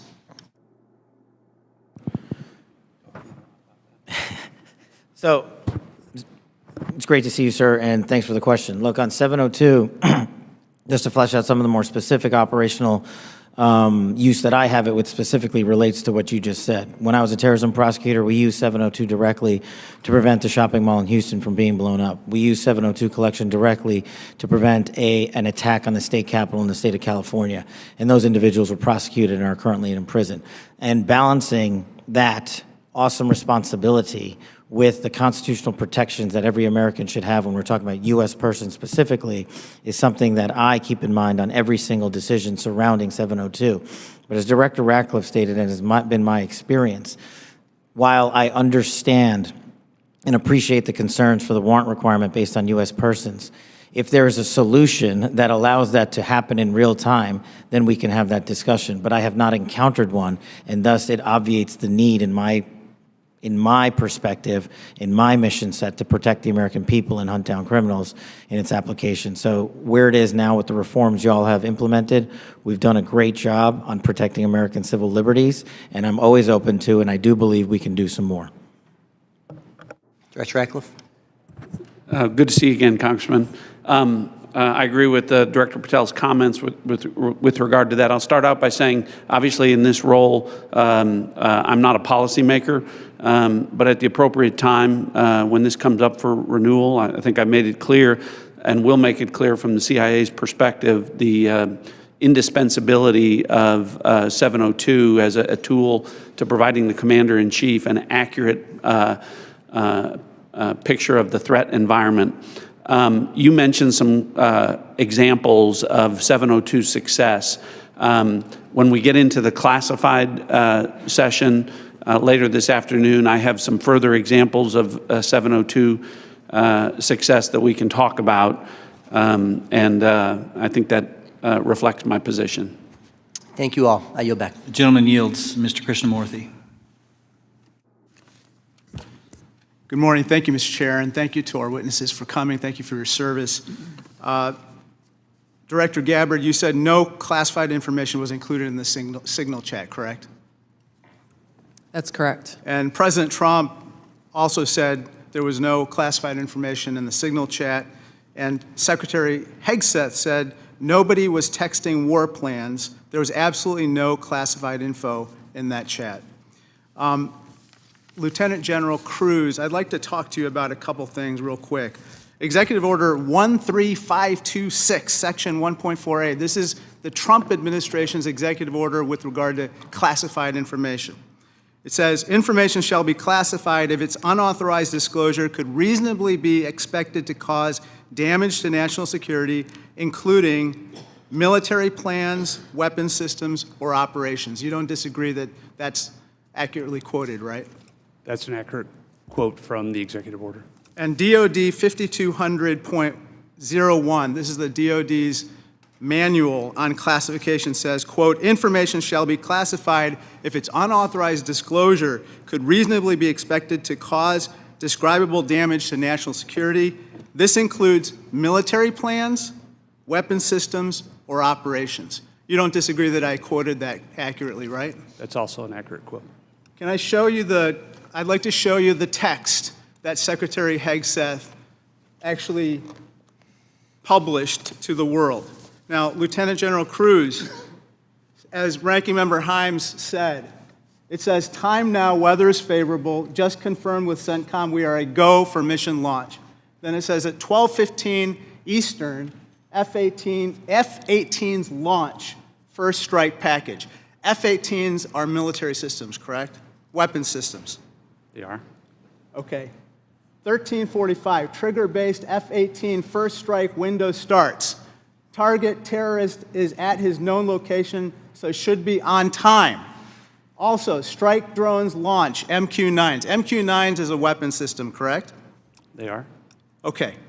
I think applying the executive order as well as the DOD manual to this fact pattern, we clearly have weapon systems that have been identified. That is classified information. Now, the reason why it's important that this information not be disclosed is that we don't want the adversaries to know what's about to happen, right, sir? Well, I would draw a small distinction there. You referenced and asked if that platform, those two platforms are weapon systems. They are, but those terms are used all across the globe in a lot of contexts. So it's really about how they're used in the context of this particular document. I just want to clarify that the use of those terms, I understand. Yeah. In this situation, those are operational details. They are operational details, but again, as you quoted the DOD instruction, it's about operations. So as you further go down into what are the operational details, I think as we had a discussion yesterday, the important aspect, I think all of us are very familiar. This is classified information. This is classified information. It's a weapon system as well as sequence of strikes as well as details about the operations. And so I think that just piggybacking off of what some other members have said, using the DOD's manual as well as the executive order in operation today with the Trump administration, this text message is clearly classified information. Secretary Hegseth has disclosed military plans as well as classified information. He needs to resign immediately. He needs to resign immediately, and a full investigation needs to be undertaken with regard to whether other similar signal chats are occurring in this administration. I'd like to turn my attention to another topic. Director Patel, according to the DOJ, in 2022, the FBI led Joint Terrorism Task Force, JTTF, in my hometown of Chicago, valiantly led efforts to prevent a plot to attack Naval Station Great Lakes in Illinois. You don't dispute that, do you, sir? I'm not familiar with it, but I don't dispute what you're telling me. Thank you. A memo obtained by ABC 7 News of Chicago said that this task force will now be, quote, actively supporting, close quote, the Department of Homeland Security and its immigration enforcement. You don't dispute that either, do you? I'm just not familiar with it, sir. Okay. Sir, I just have to say, the DOJ has now tasked JTTFs to shift some resources to immigration enforcement efforts. And I don't say this lightly, if there's a terrorist attack anywhere in the country, including in Chicago, and it was because the JTTFs in part shifted resources, they'll be held to pay. Thank you, sir. Gentleman's time's expired. Gentleman from Georgia, Mr. Scott. Thank you, Mr. Chairman. Director Gabbard, was the target terrorist named in the text, or was it simply referred to as target terrorist? The target was not named. Thank you. Was the location named? Congressman, no locations were named. Thank you. Director Patel, there was a specific accusation made about how close we are working with Mexico currently. My understanding, and I want to congratulate you on this, and I think it shows a shift of focus at the FBI since you've taken over to what it should have been doing all along, which is chasing the 10 most wanted that are threatening our country. My understanding is that 2 of the 3 were actually arrested in Mexico and are being extradited back to the United States. Is that correct? Yes, sir. We have been working. One of the first meetings I took as FBI director was my counterpart, Secretary Farouche in Mexico. And subsequent to that, we have repaid or extradited or expelled from Mexico 2 top 10 of the FBI's most wanted list and 33 other criminals. Well, it sounds to me like we're working closer with them today than we have in the last several years, and that the focus of the FBI has shifted to actually protecting American citizens instead of arresting pro-life protesters. Our mission is to find violent criminals wherever they are, and if they're in Mexico, we're going to get them. Thank you. And I appreciate you, and I appreciate the change in the focus of the FBI. I want to talk with you a little about the counterintelligence threats, one of which was an active duty U.S. Army soldier charged with conspiring to transmit national defense information to individuals located in China. What can you say in this setting, or can you briefly explain your work with interagency partners to identify and neutralize counterintelligence threats in the United States around this example? For me, sir? Yes, sir. So generally speaking, on counterintelligence and countering espionage, whether it's from adversaries like the CCP, Russia, Iran, or otherwise, we have prioritized them as an equally violent criminal enterprise seeking to do harm to our critical infrastructure and also to exploit and steal our data, whether it's government or private personnel.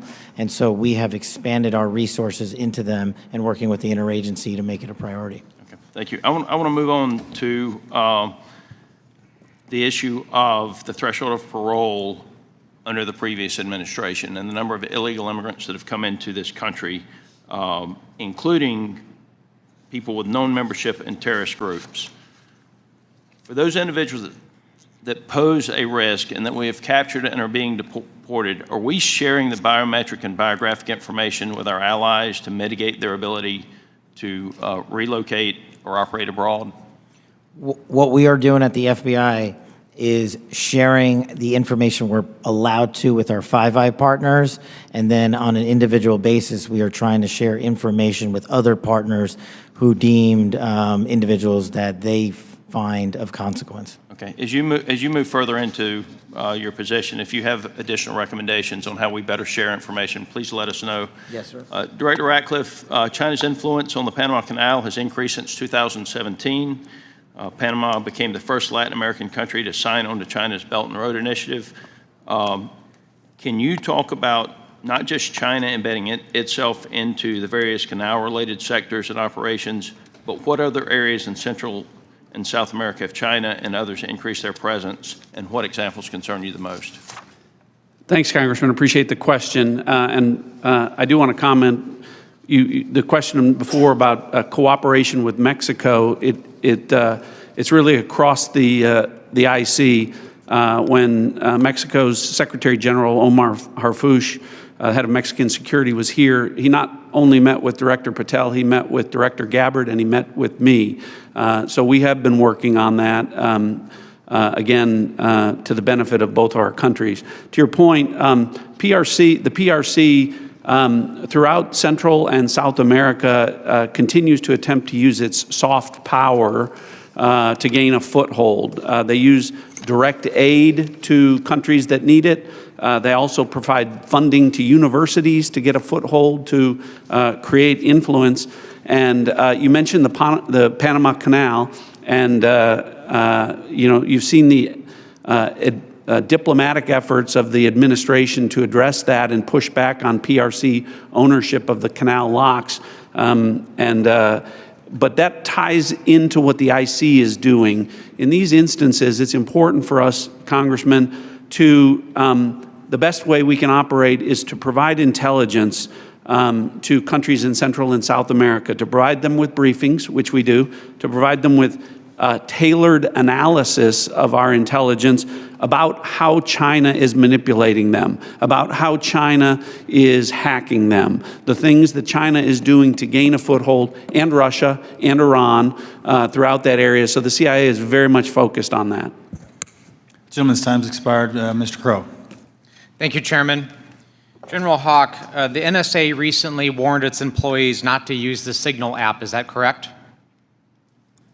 What we did, Congressman, is we put out cybersecurity advisories on a whole host of systems. On the Signal app that was included in that advisory, right? What we've done is we've put out an advisory on how to use the Signal app and other encrypted applications, because we do encourage our employees and their families to use encrypted. Because there's risk to that app. There are. Okay. General Kruse, DOD also issued a warning about vulnerabilities to the Signal app recently, correct? That's correct. Okay. Director Gabbard, you were on the Signal text chain in question, correct? Yes. As was Mr. Witkoff, the administration's lead negotiator with the Russians, correct? Yes. And at the time, Mr. Witkoff was actually in Russia during this chat discussion, was he not? I was not aware of that. Was he on his personal phone at the time? I don't know. Well, it's my understanding that he was indeed in Russia. Director Gabbard, you were also traveling during this discussion, correct? Yes. And where were you? I was traveling through the Asia-Pacific region. I don't recall which country I was in at that time. You don't remember the country? I'd have to go back and look at the schedule. Director Gabbard, I want to direct your attention again to the text chain where it says, just confirmed with CENTCOM, we are a go for mission launch. Does that indicate to you that there is about to be a military operation? Yes. Director Gabbard, earlier in this hearing, we heard about the DOD's classification standards. I want to now turn my attention to your classification standards. You're the Director of National Intelligence. The Office of the Director of National Intelligence classification guide says, quote, information providing indication or advance warning that the U.S. or its allies are preparing for an attack, end quote, is to be classified as top secret. Are you familiar with that? Yes. Director Gabbard, have the Houthis indicated an ability to shoot down American aircraft? Yes. They have in fact done so, haven't they? Yes. Including MQ-9 Reapers, haven't they? That's correct. And that was one of the systems used in the attack recently that's the subject of this discussion, is it not? Correct. General Kruse, are you familiar with this system? I'm not wearing my glasses at the moment, but... Well, I'll help you out. This is an SA-3 anti-aircraft system. Correct. Are you familiar with this next system? I am. What is it?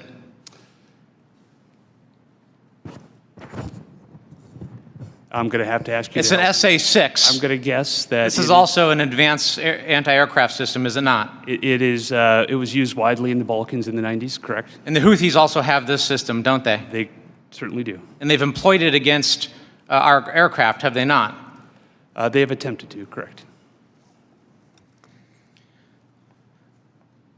I spent my life in service to this country. I deployed 3 times to combat in service to this nation. I learned in that time in service that responsibility is core to leadership. You accept responsibility when things go wrong. You admit mistakes. You set the standard from the very top. It is completely outrageous to me that administration officials come before us today with impunity, no acceptance of responsibility, excuse after excuse after excuse, while we send our men and women downrange to do incredibly difficult, incredibly dangerous things on our behalf. And yet, nobody is willing to come to us and say this was wrong. This was a breach of security and we won't do it again.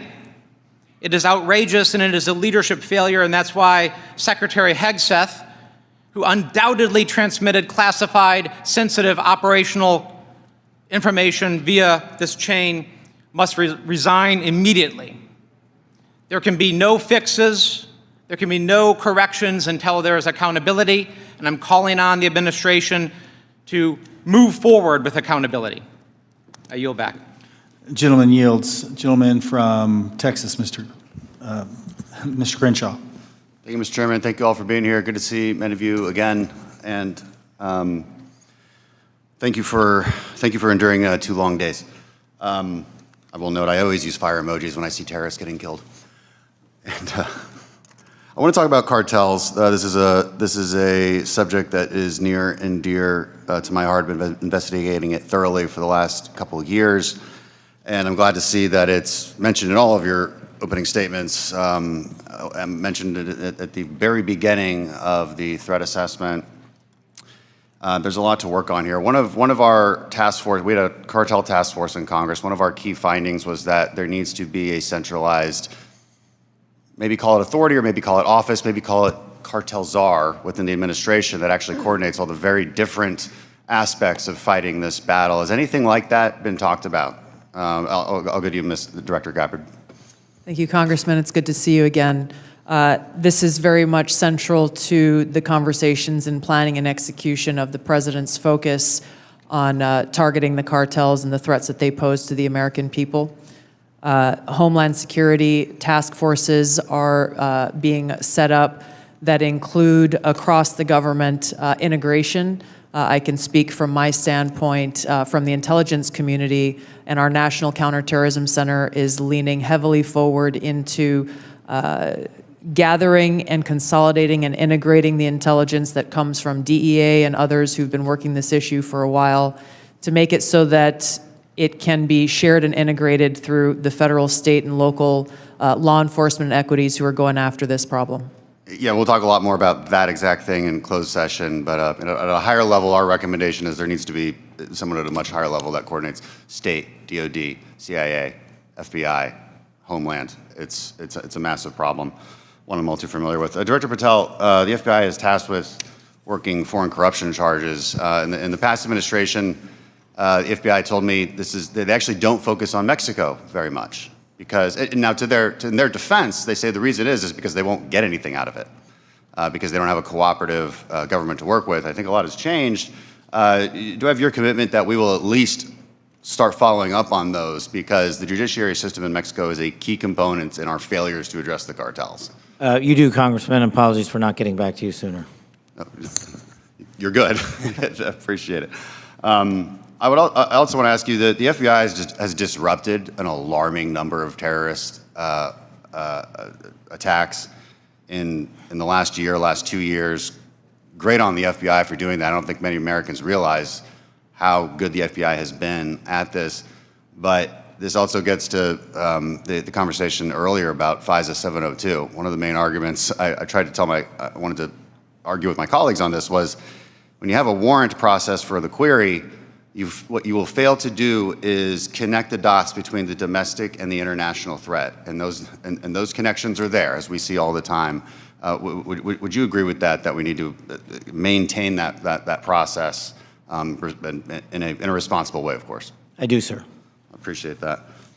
Director Gabbard, in my remaining time, I want to ask you, because of my, and this may go to our General Kruse as well, because of my work on energy and commerce, we have an issue there with broadband spectrum auctions, and of course this affects our intelligence community in a very large way, and our DoD.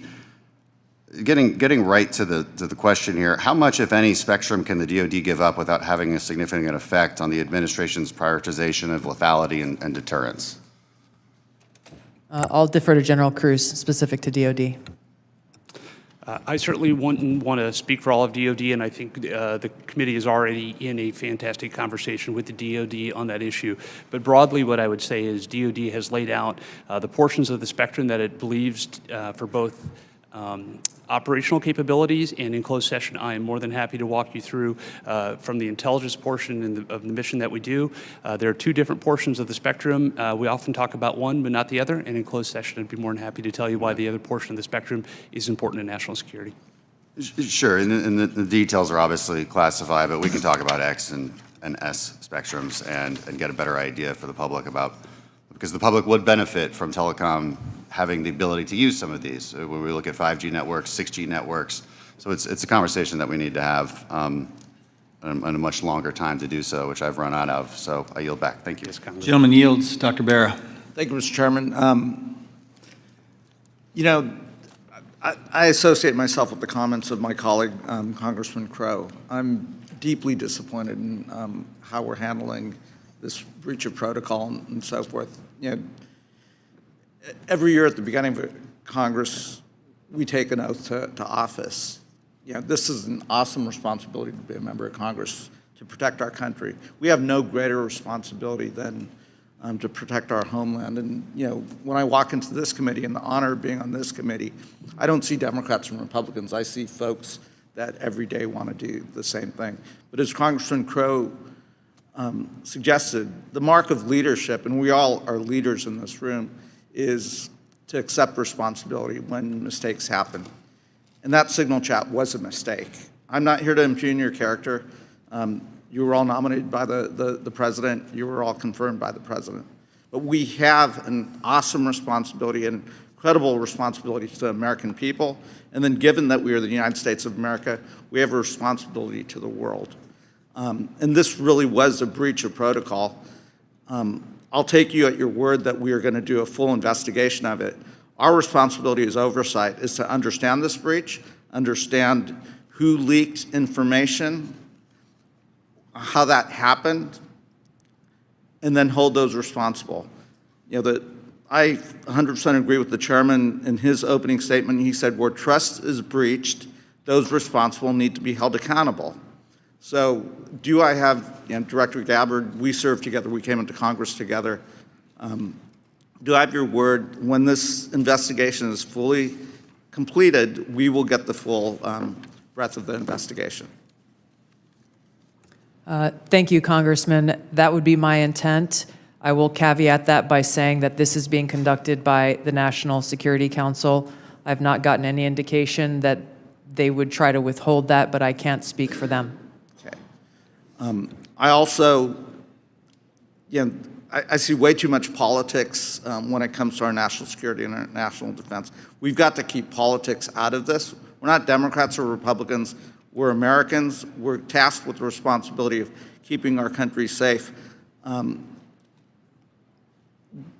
Director Gabbard, you have an awesome responsibility here to advise the president, to collate all the information, everything that the IC is providing, and provide that best advice and guidance to the President of the United States. We have to keep politics out of this.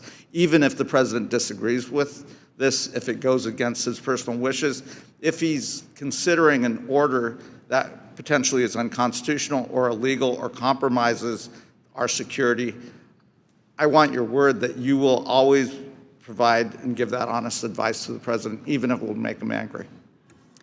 Thank you, Congressman. I appreciate the question because, as you said, I do take this responsibility very seriously. And it was my commitment to the President, to the Senate, and the American people that as the Director of National Intelligence, I will ensure to provide the President and all of you as policymakers with that unbiased, relevant, and timely intelligence. And to your specific question, the answer is yes. I will inform the President of that accurate, timely, unbiased intelligence reporting, whether it is something that agrees with an assumption or a view or an objective or not. That's my responsibility to him and to the American people. Great. I would just offer advice. In your role, what you do on your personal devices versus your official devices, you're speaking to the public, and I would just offer, as I conduct myself, what I say personally is always going to be considered Congressman Vera saying it. General Haugh, I've appreciated working with you and have a deep concern about our cyber vulnerabilities. And we will go into some of this in the closed session. But Salt Typhoon is something we take very seriously, as well as Volt Typhoon and the compromises. Can you just briefly give us an update of where we are with those two? So, Congressman, we share your concern in terms of the overall ensuring that we can protect the critical infrastructure of the United States. The area that we have been deeply focused on is our ability to partner with industry. 99% of our critical infrastructure is controlled by our industry. So our ability to bring government information to be able to understand what threats look like and the origin of those threats, help inform how industry can defend that and also create the necessary equipment to ensure that we're secure. That partnership continues to grow, and that's really one of our key priorities. And I'll be able to go in closed session into more detail about the specific actions we've done together as an interagency with our industry teammates. Right, thank you. I yield back. Gentleman yields. A gentleman from Pennsylvania, General Perry. Thank you, Mr. Chairman. Thank you, ladies and gentlemen, for your attendance and your service to national security for our country. I'm going to start with Director Patel and then go to Director Gabbard. I'm concerned, like many Americans, about the wide-scale purchase of land, real estate, et cetera, by the Chinese Communist Party or those sanctioned by the party in America, especially those lands proximate to sensitive military sites or sensitive national security sites. Director Patel, I think we can all understand that that could lead to the ease of nefarious activities of numerous sorts. What do you think should be our posture or our policy from a national security standpoint regarding the purchases of these land and the ownership, occupation, utilization, et cetera, by the Communist Party sanctioned use? Well, Congressman, I appreciate the question, and I'm not going to shape foreign or national policy, but from the FBI perspective, if we had federal statutes to enact criminal allegations and pursue those relating to these matters, we would do so. I agree with you that having CCP actors purchasing large swaths of land next to military installations is a national security issue, a major one, and I would highlight to the American public, we're not allowed to buy farmland in mainland China or in Russia. So I don't know why we let that happen here, but that's a personal matter for me. If I were given more legislation on it, I would love to act on it. Thank you. Director Gabbard, I'm going to look at, keeping with the same theme, crypto mining by the sanction. Well, you can't crypto mine in China, right? It's outlawed in China. However, of course, we're supportive of crypto, I am, in the United States of America, but China's mining in America where they can't mine in China.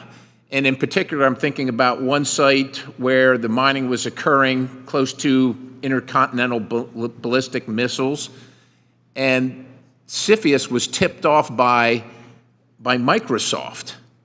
And of course, there are actions ongoing.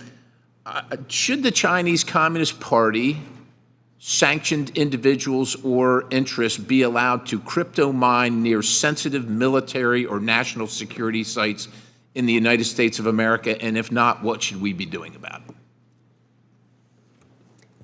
Thank you for your question, Congressman.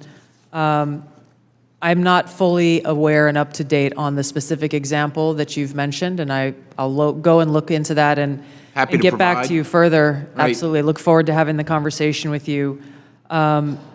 Broadly, this is obviously a concern, that any of these activities occurring near or around any of our military sites creates that potential national security risk and the potential for foreign intelligence collection.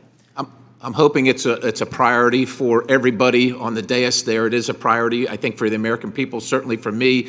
I want to move on in the time remaining with a related topic, which is the hundreds of incidents by predominantly Chinese students, oftentimes called gate crashers. So this includes the two gentlemen in uniform on the dais. I'm going to kind of point to three events that happened just last year. One in Grayling, Michigan. 5 Chinese students are charged for lying and concealing evidence. One in the University of Minnesota, where a drone flew over Newport News and took pictures of classified information regarding ships and classified systems. And then one at the University of Florida regarding the illicit acquisition and shipment of toxins, biomedical drugs, and research supplies to China. In these cases, or most of these cases, we encounter these people and then we release these people. As a matter of fact, in the case of Florida, apparently she found out that criminal charges were being prepared and she dropped out of school and her whereabouts remain unknown at this point. What should be our posture? Because we're trying to follow up after the fact. We're encountering these people, whether they're gate crashers or whether we catch them conducting this illicit activity. We try and prosecute. That takes a lot of man hours, as you know, Director Patel. Is this the best policy, or is there something better that we can do? I mean, the Immigration Nationality Act of 1952 gives the Secretary of State the authority to revoke visas. But should these people be allowed to come to this country in the first place is the question, and what should our posture be? Anybody?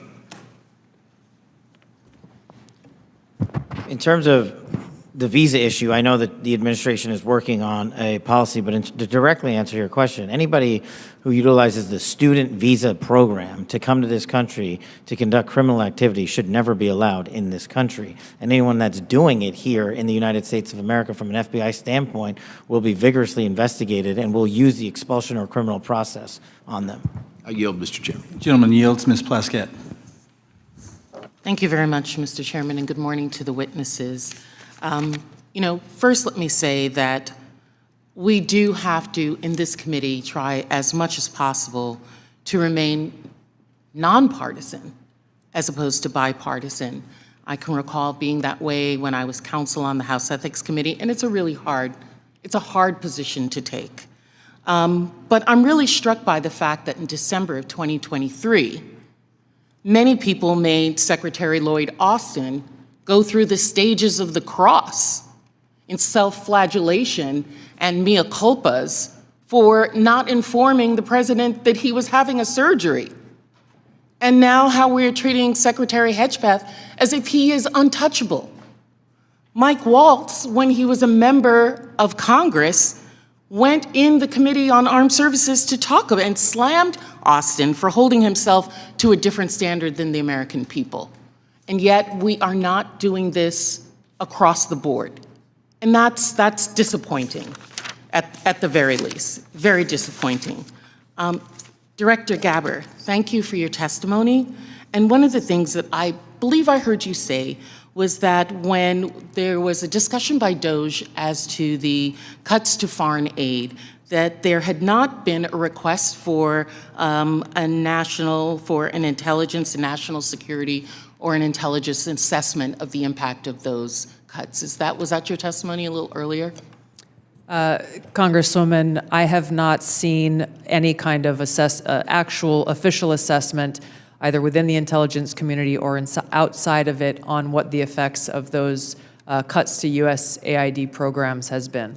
But it was not requested by DOJ of you or of any of the areas in which you have oversight over? I'm not aware of any requests. Okay, great. Thank you. I know that there has been some open source reporting on what the effect of those cuts are. I mean, when we think about several examples, Kenya, our strongest regional ally in the Horn of Africa, and a key partner with us in the fight against terrorist group Al-Shabaab. And, according to the Washington Post, that's not definitive, and we can talk about this in closed session. Some Kenyan journalists are now being trained by Beijing, mirroring the U.S. programs that have been cut by the administration. Director Gabbard, is letting China train Kenyan journalists going to make Kenya more or less receptive to American requests of the Kenyan government, do you believe? As you said, Congresswoman, our relationship with Kenya has been very longstanding. So do cuts of ours to train journalists in Kenya make them more or less, and Beijing having that make them more or less receptive? Clearly, there is strategic competition taking place. I'll withhold my personal view to look at an official Well, I was assessment. asking for your director view, not your personal view. And then, additionally, we have ended Voice of America, which provided accurate, unbiased news, in our opinion. Meanwhile, St. Petersburg University has announced that it's opened 11 Russian language centers across Africa that pay special attention to the promotion of traditional Russian spiritual and moral values. Director Gabbard, is Russia a friend or a foe? Are they our friend or our adversary? They are an adversary. Thank you. I believe that this reckless cuts make terrorism and our influence in Africa, which is on the front lines of terrorism, a real threat to us, and we need to be careful of it. Director Patel, one of the benefits of being here kind of in the middle is I get to hear other people's testimony and the questions that are asked. I know that Mr. Carson asked you questions specifically about the Counterterrorism Division. And we know that there has been some open source reporting that says that individuals within that division have been removed or been moved, not necessarily fired, but moved. Do you know if that is correct? I don't have any personal information on that, but people within the CTD component, which is a large component of the FBI, move all the time. And have they been moved? Are you able to get that information to us, whether they have or have not been moved? I'll go back to my team and see who has been moved. If you have a particular interest, we'll share it with you. Of course, we have an interest in Counterterrorism Division and movement of individuals within that. Because one of the other things I'm concerned about is you have stated, I believe in other areas, that the disbandment of certain sections of the FBI related to intel and breaking up components. Can you explain to us how you intend to do that, or what you would like to do and why? My intention is to reprioritize counterintelligence authorities and cyber capabilities to focus on violent crime and national security, and that's what I'm doing. The gentlewoman's time has expired. Thank you. The gentlewoman from Missouri, Madam Ambassador, Ms. Wagner. I thank you, Mr. Chairman. I thank all of you for being here and for your continued service to our country. Director Ratcliffe, you have repeatedly stated that China is our top national security threat, and I agree. What was the biggest gap in intelligence collection toward China during the previous administration? Good to see you, Congresswoman. I think our collection against China as a hard target in the prior administration was lacking in several areas. I would say primarily in human collection and also with regard to the processing of open source information relating to China. I think part of that relates, Congresswoman, to the policies of the prior administration about treating China as a pacing competitor, I think was the word, as opposed to an adversary. So one of the things in my focus as CIA director, which carried over from my time as DNI, in seeing all of our intelligence, seeing that China is our greatest geopolitical threat, and focusing the CIA specifically more directly in all areas of our collection on China as a hard target. Well, and I'm grateful to hear you say the words open source. So as I hope that all of you may be aware, I am honored to be the chair of the new Open Source Intelligence Subcommittee for HPSI. It is the first time this committee has focused specifically on an intelligence discipline, I'll say. We established this subcommittee because private companies, researchers, and most importantly, foreign adversaries, as we speak, are taking full advantage of the explosion of commercially available information. HPSI has taken a stance that OSINT, open source intelligence, should mature as a primary discipline on its own accord. Director Ratcliffe, your agency kind of produces the lion's share, I'd say, of OSINT. Do you agree, sir, that open source intelligence should mature to be a primary discipline? Absolutely agree. So as you know well, Congresswoman, the CIA is the functional manager for OSINT, just as we are the functional manager for HUMINT across the IC. And OSINT, open source intelligence, reaches, frankly, policymakers as the most cited material in the President's daily brief as part of a long list of tailored production that we do. By a large percentage. But also, as you know, and as you've pointed out, Congressman, until recently, one of the greatest weaknesses with regard to OSINT was that the collection was so large that it was daunting for use by mission partners across the IC. So the CIA's open source enterprise pioneered the use of AI to triage that collection as it comes in. And what that allows us to do is to summarize collection from over 225 languages into English and to put that in the hands of policymakers, again, showing that the CIA is focused on using technology to tackle some of the challenges to intelligence collection. There is so much innovation in technology in this, and the investments being made across the IC to purchase data, but it appears to be in silos, to be perfectly honest, and lacking maybe an integrated approach. I believe that that is because there, frankly, is no clear lead for OSINT in the IC. And as part of my oversight responsibilities, I plan to review the various ways in which the intelligence community buys commercially available information to determine if there is a more efficient, cost-effective approach, especially when it comes to the taxpayer's expense. Director Gabbard and then Director Ratcliffe, can you, and in my brief time, quickly share your thoughts on which agency should be the primary organization to manage OSINT and why? Thank you, Congressman, and thank you for your leadership in this area. I look forward to following up with you in detail, but the Office of Director of National Intelligence is tackling exactly the problem that you've identified, that we have multiple elements across the intelligence community, essentially wasting taxpayer dollars by contracting separately to get after the same collection of OSINT and commercially available intelligence. So this is something we're actively working on and look forward to working with you. And do you agree with Director Ratcliffe that this should be a key discipline? Yes, I do. Thank you. My time's expired, Mr. Chairman. I yield back. The gentleman yields. Mr. Gomez. Thank you, Mr. Chairman. So I want to make a few things clear before we move on to other questions regarding the Signal chat. Director Gabbard, yesterday before the Senate Intelligence Committee, specifically when answering Senator Kelly, you repeatedly said you did not recall any discussion in the Houthi PC small group discussing operational details, strike targets, the type of vehicles and military units involved, or the timing and order of strikes.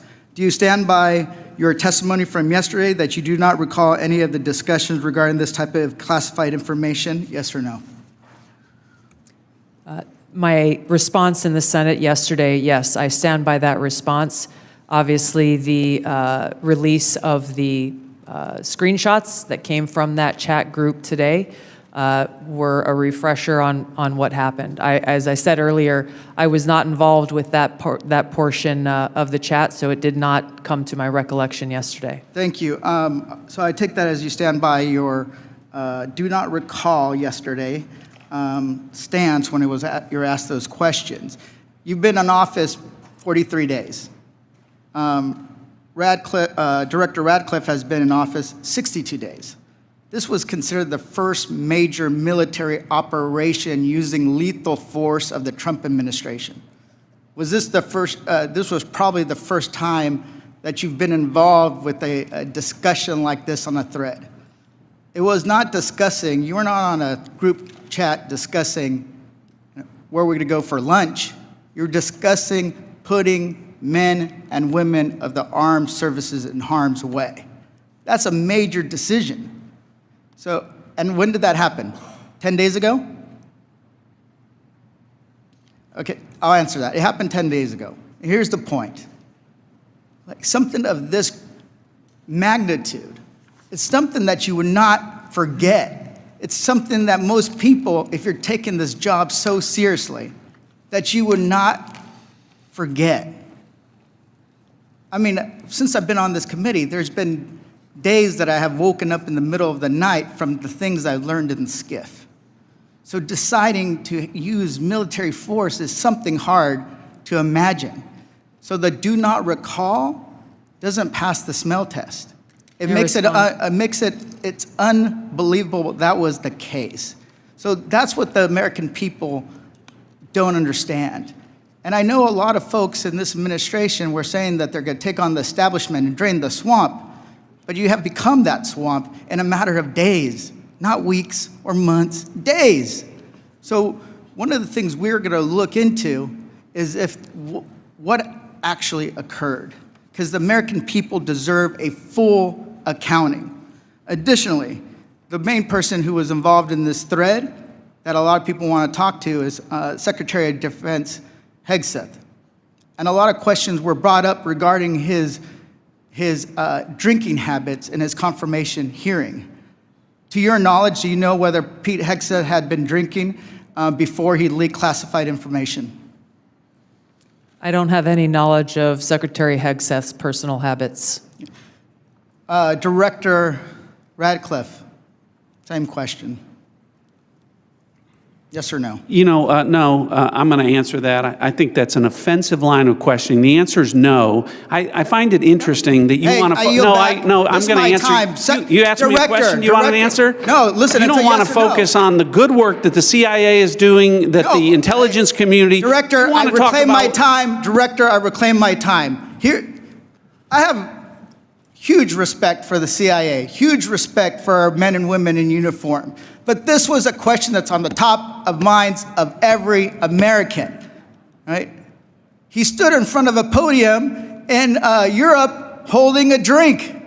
So of course, we want to know if his performance is compromised. If people were asking if the General Austin was compromised because of a heart issue, was his performance compromised because of a successful strike? I yield back, Mr. I bring my. You want to know? You want to talk about accepting responsibility? Do you think you should accept responsibility for a successful strike to make Americans safer? You want to focus on. I reclaim my time. So here's the thing. This is serious. As somebody, we've been briefed in this committee about using Signal. One of the things they basically said, the most secure phone call, the least secure text messaging. And we know that your people are Russians, Chinese are on your phone. Gentleman's time's expired. Gentleman from Virginia, Mr. Klein. Thank you, Mr. Chairman. I'm going to give the director the ability to respond without being interrupted by his questioner.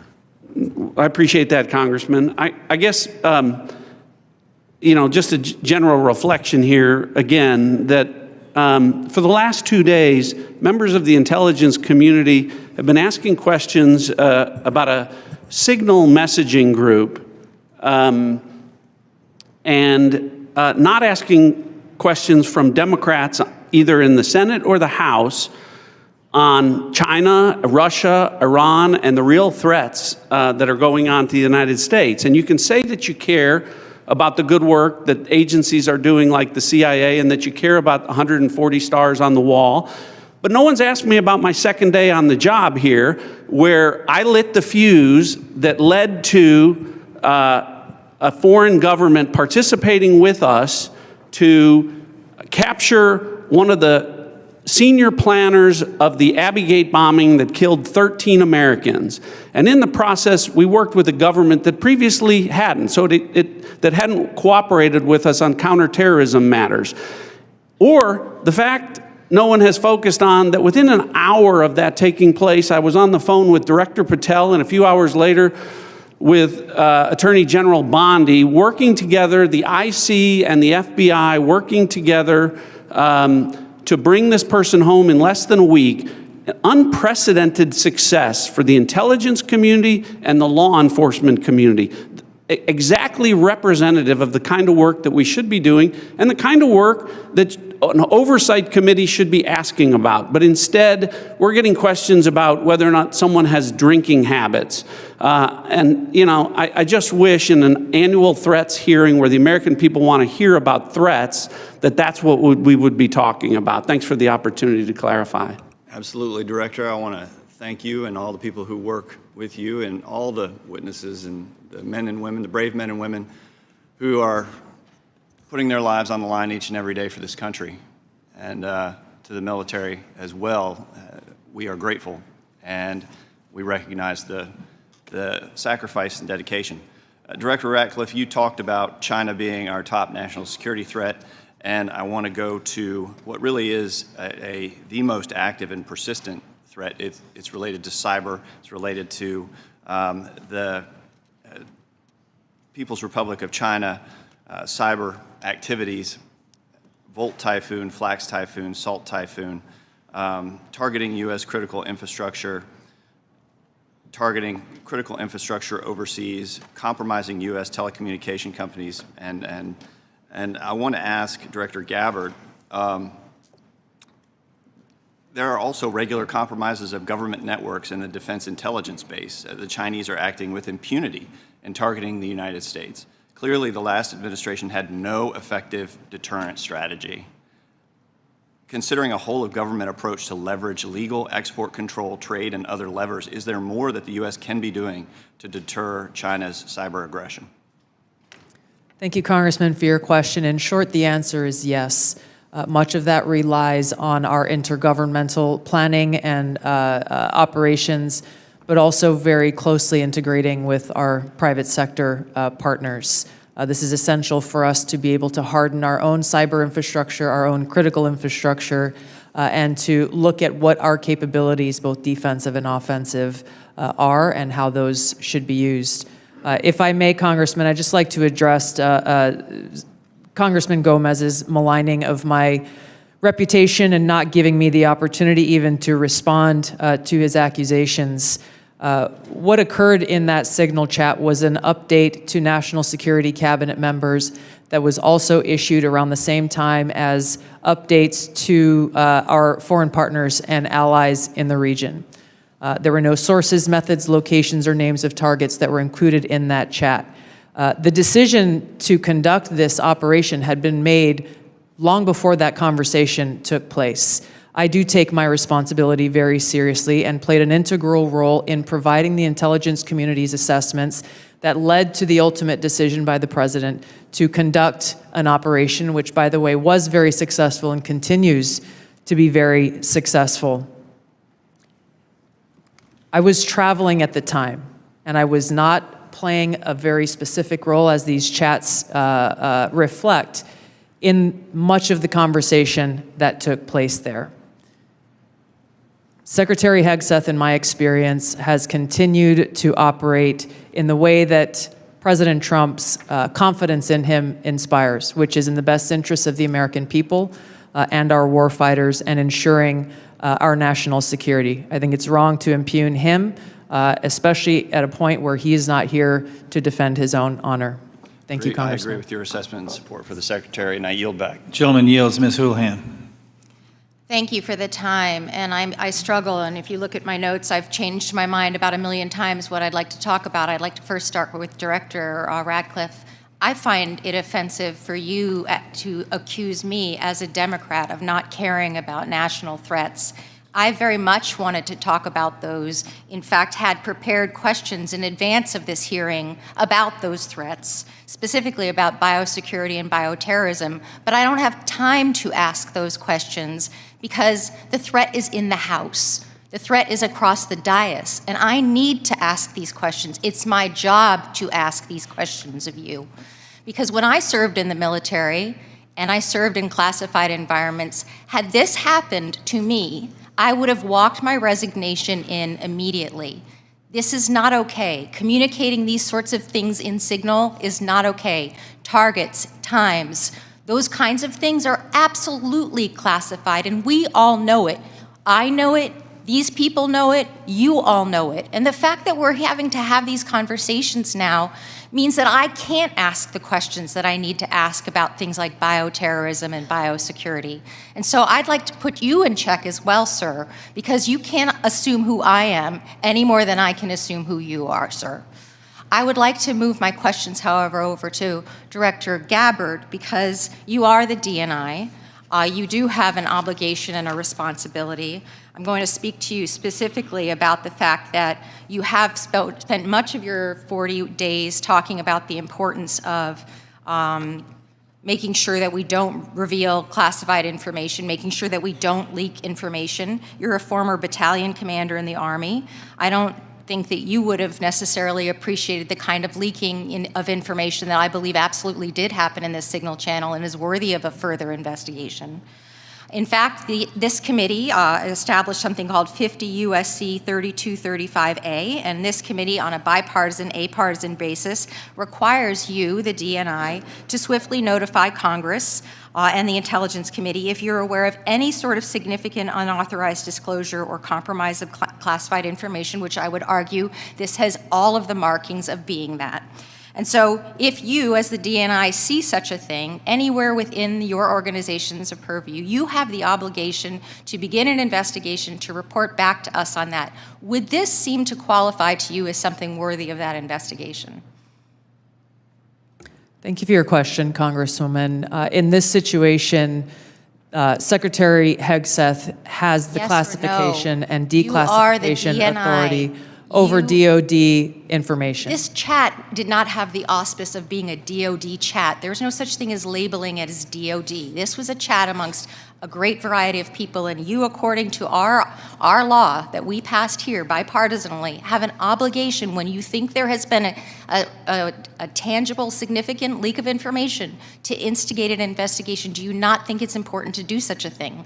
Well, the National Security Council is investigating no? this inadvertent leak. And again, I point to Secretary Hegseth as having the classification. I would argue that classification Secretary authority. Hegseth, if he had the dignity that he needs to have, should be walking his resignation in, because I believe that his probably is heading toward being relieved of his duty based on what I think are significant and illegal leaks, most likely. I would like it if you would please commit to this organization that you will follow the law, and I would like it if you would also investigate what is likely to be more than just this chat. Because if there's one, there's more than one. If there's smoke, there's fire. Would you please obligate yourself and your organization to that investigation? Yeah, Congresswoman, yes, I will follow the law. Thank you. I appreciate that. And Director Patel, I learned just recently that you only heard about this yesterday, which blows my mind since I heard about it 2 days ago, and I'm just a low on the dais, junior chipmunk here. Did you really only hear about this yesterday? The exact timeline I'm not aware of, but yeah, I think it was yesterday or the night before. And now that another day has passed, do you believe... Actually, it was the night before the hearing. Now that another day has passed, do you believe that it's now time potentially for the FBI to open an investigation into this? I'm not going to comment on that. Because you're the director of the FBI, you don't believe it's appropriate to comment on that? Because there's a process in place, there's an ongoing litigation, and the National Security Council is reviewing this matter. And I'm not going to discuss any open or closed That investigations. ongoing investigation, literally, the lawsuit happened today or yesterday afternoon, and the idea that you don't have an opinion on this at this point is frustrating to me. No, it's not. I'm not going to prejudge any matters, and the men and women of the FBI will call the balls and strikes. Reclaiming my time, not sir. you. Sir, Mr. Chairman, I'd like to have... Gentlewoman's recognized. You have Thank 4 you. seconds remaining. No, I have more than You that have 2 because seconds Mr. remaining. Patel would not acknowledge Gentlewoman's me. time has expired. Mr. Stubbe. Thank you, Mr. Chairman. Director Gabbard, were there any sources described in the signal chat? No, Congressman. Were there any methods described in the signal chat? No. Were there any locations? No. Therefore, due to the fact that there were no sources, no methods, nor locations described in the signal chat, it does not make the discussion classified. Is that correct? That is up to the Secretary of Defense determination. The Democrats are obviously making the assertions that what was in the signal chat was classified and claiming that Secretary Hegseth put this war plan out to the world, which he clearly did not. Were there any names in the signal chat? No. Any targets? No. Any locations? No. Was there a unit name or location of that unit? There was not. Were there any routes described in the signal chat? No. Wouldn't an operational plan contain that type of information? Every operational plan I've ever seen has contained that information. Thank you. Shifting to the real threats to America, the southern border. Due to the previous administration's open border policies, they allowed over 10 million illegals into our country. And during that time, there was 1,511 terrorist-related encounters at land border ports of entry, according to CBP. As someone who fought in the war on terror, I find this deeply offensive that the previous administration would sacrifice the security and safety of the American people in the manner in which they allowed terrorists, criminals, and rapists into our country. In your testimony, you state, and I quote, "Based on the latest reporting available for a year-long period ending October 2024, cartels were largely responsible for the deaths of more than 54,000 U.S. citizens from synthetic opioids. A lot of those citizens are from my home state of Florida. Cartels, narco-terrorists, and other violent transnational criminal organizations have violated the territorial integrity and sovereignty of the United States and have also fueled human trafficking and the opioid epidemic that many of my fellow Floridians have witnessed for far too long. I applaud President Trump and his swift decision to designate the narco terrorists and Mexican cartels as foreign terrorist organizations, and I want to thank each of you for making this a priority to fight against Mexican cartels, traffickers, narco-terrorists that have been responsible for killing hundreds of thousands of Americans. For every narco-terrorist and cartel member violating our sovereignty, poisoning the American people with fentanyl and other illicit opioids, know this: your days are numbered, and know that the full force of the U.S. government will soon address your atrocities once and for all. Director Patel, it's no secret that there is a growing presence of Mexican cartels operating fentanyl synthesis labs just over our border. Just last year, the CBP estimates that more than 21,000 pounds of fentanyl was seized at our borders. That is enough to kill more than twice the population of the world, of our country. What actions are you taking to strengthen the FBI's fight against illicit fentanyl within our borders? Thank you, Congressman. It's good to see you. We have made it a priority at the FBI because fentanyl and illegal narcotics kill an American citizen every 7 minutes. That is a national security crisis, not just at the southern border, but at the northern border. And the Mexican cartels, along with their illicit partners in the CCP and other adversarial countries that are doing harm, are not just taking the fight down south, but they're bringing it up north. So we need to be more vigilant as to what's coming in through our northern border as well. Known and suspected terrorists are flowing in through our northern border more than they are our southern border, I would say, because of the successes we've had in closing the southern border. But when it comes to specifically to fentanyl, we are making, to date, since January 20th, 383 kilograms of seizures of illegal fentanyl, which is enough to kill 29 million Americans. And other than enhancing border security measures, what would be the most worthwhile action the United States could take to eliminate the cartels and stop the flow of illicit fentanyl? I got one answer for you. They're making the precursors in mainland China, and we don't have the authorities to go after that fight there, and we need to take it head on. Because without the chemicals and precursors, there is no fentanyl, and they are moving that material around the world and into the United States too freely. Director Gabbard, I'd like to reemphasize the threat that our adversaries are exploiting via fentanyl and other illicit drugs that are entering our country through the border and poisoning millions of Americans nationwide.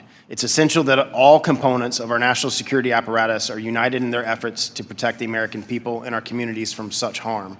Is there any reason to believe that the Mexican government isn't doing enough to finally eradicate the cartels and other transnational criminal organizations operating just over the border?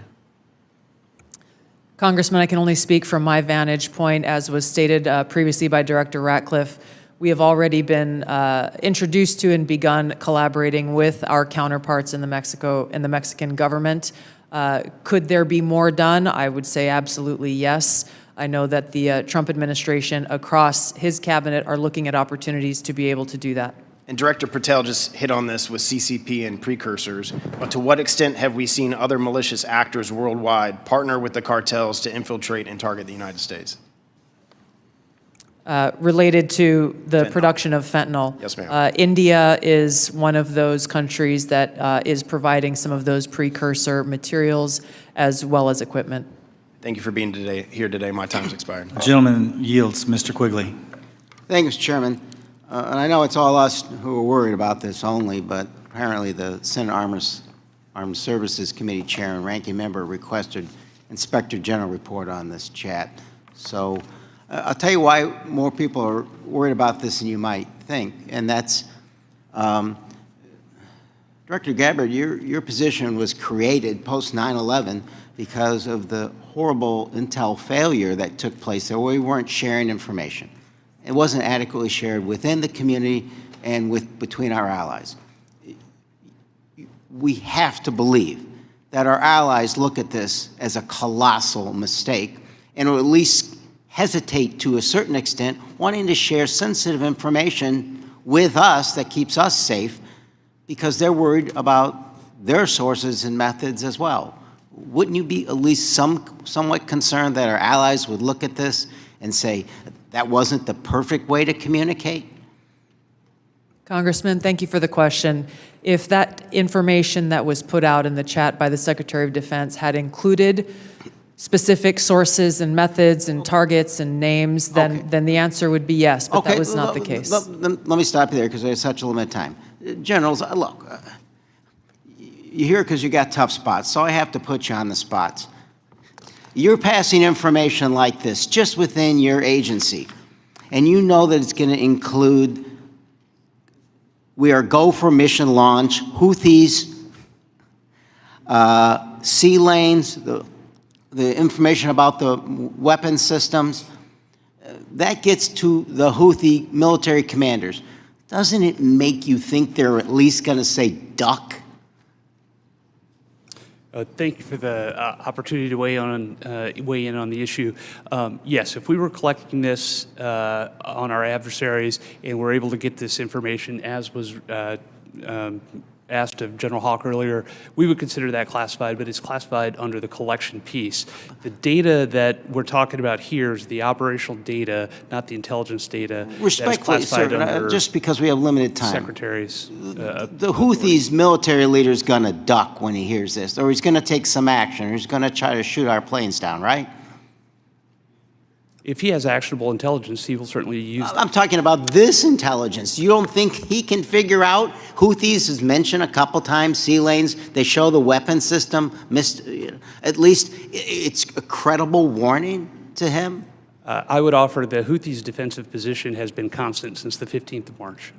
All right. General, I'll just take a whack at it. You're the Houthis' military leader. You get this information passed on to you, it doesn't make you at least take warning? I would, Congressman, I think from the Houthis' perspective, they do have air defense equipment, and they would be able to detect aircraft when they're entered into the Red Sea, and certainly when we have our intelligence aircraft operating over top their country. They'd be able to detect that activity. But being forewarned is extraordinarily important. I'll take another stab at it. If just language like this in a different context, okay? But just within your department, sir, your people are passing this information. Do you advise them maybe they don't use Signal on this? Are there other forms? Obviously, they're going to be more secure. What I would offer is the data that we would be passing would be the full target packages and the full set of operational information. Okay, but even if it was just this, do you really want to give the possibilities that they could be breached, hacked, and they would get this information? Wouldn't you, even with just this, sir, respectfully, wouldn't you want to use a more secure means of communicating? I think what I would offer are two things, and hopefully they're helpful to you. One of them would be, in addition to that full package that we would talk about, when the Secretary extracted individual details from that and provided those on Signal, whether individually or in aggregate, that is his decision of what is classified and what is not from an operational aspect. And that's probably the most important relevant piece to there, and I would echo what we've said before. It's the Secretary's authority for the just give me, there's more secure ways of communicating any of this, right? There are, and our adversaries have General, there are, right? To intercept. There's much more secure means that you use, even if you don't think that this is, or you don't want to stick your head out on it. What I would say is the full packages were transmitted within classified, within traditional classified. But this could have been transmitted in a classified way as well. Thank you. Gentleman's time's expired. The gentleman from Arkansas, the distinguished chair of the Financial Services Committee, Mr. Hill, is recognized. Thank you, Mr. Chairman. And let me say, Director Gabbard and Director Ratcliffe, it's so great to have you back in the Longworth House Office building. The food's the same, but you're welcome anytime. Director Ratcliffe, we've served for 10 years together. I'm certainly aware of your extraordinary service at the DNI and here in Congress. And I just have a couple of follow-up questions on this topic of the Signal chat. Were there any war plans distributed in that Signal chat? No, Congressman. And were sources and methods that would compromise our intelligence system or your agents in the field around the world, were they discussed on the Signal chat? No. I appreciate that. I just think that's an important thing to have on the record. Director Patel, I co-chair the Americans Wrongfully Detained American Hostage Task Force here in the House, and I just in fact left Tigran Gambaryan, a former FBI official who I helped get out of prison in Nigeria last year. I just left him a few minutes ago. You've you know this issue very, very well, and President Trump's made such a commitment to bring Americans home. There's some 30 Americans still wrongfully detained or held hostage abroad. Is the FBI committing to work through its officials in our embassies around the world to bring those Americans home? Thank you, Congressman. And as you know from my prior service in the prior administration, President Trump brought home over 50 hostages and detainees worldwide, and that effort is being redoubled now until every single American is home. And the FBI, from my perspective, has been given a directive that any wrongfully detained or captured person overseas is a priority to bring back. We're so grateful to the President for making this a priority. We don't want our citizens that hold a blue passport to suddenly be a target in all their interactions around the world. That's wrong, and I'm glad President Trump's made it a priority. I look forward to working with you on that. Since November of 2023, I've been pursuing aggressively in this committee the U.S. government's policies and procedures for handling border encounters, specifically known or suspected terrorists. To quote former FBI directors, testimony before the Senate, they're blinking lights everywhere of concern.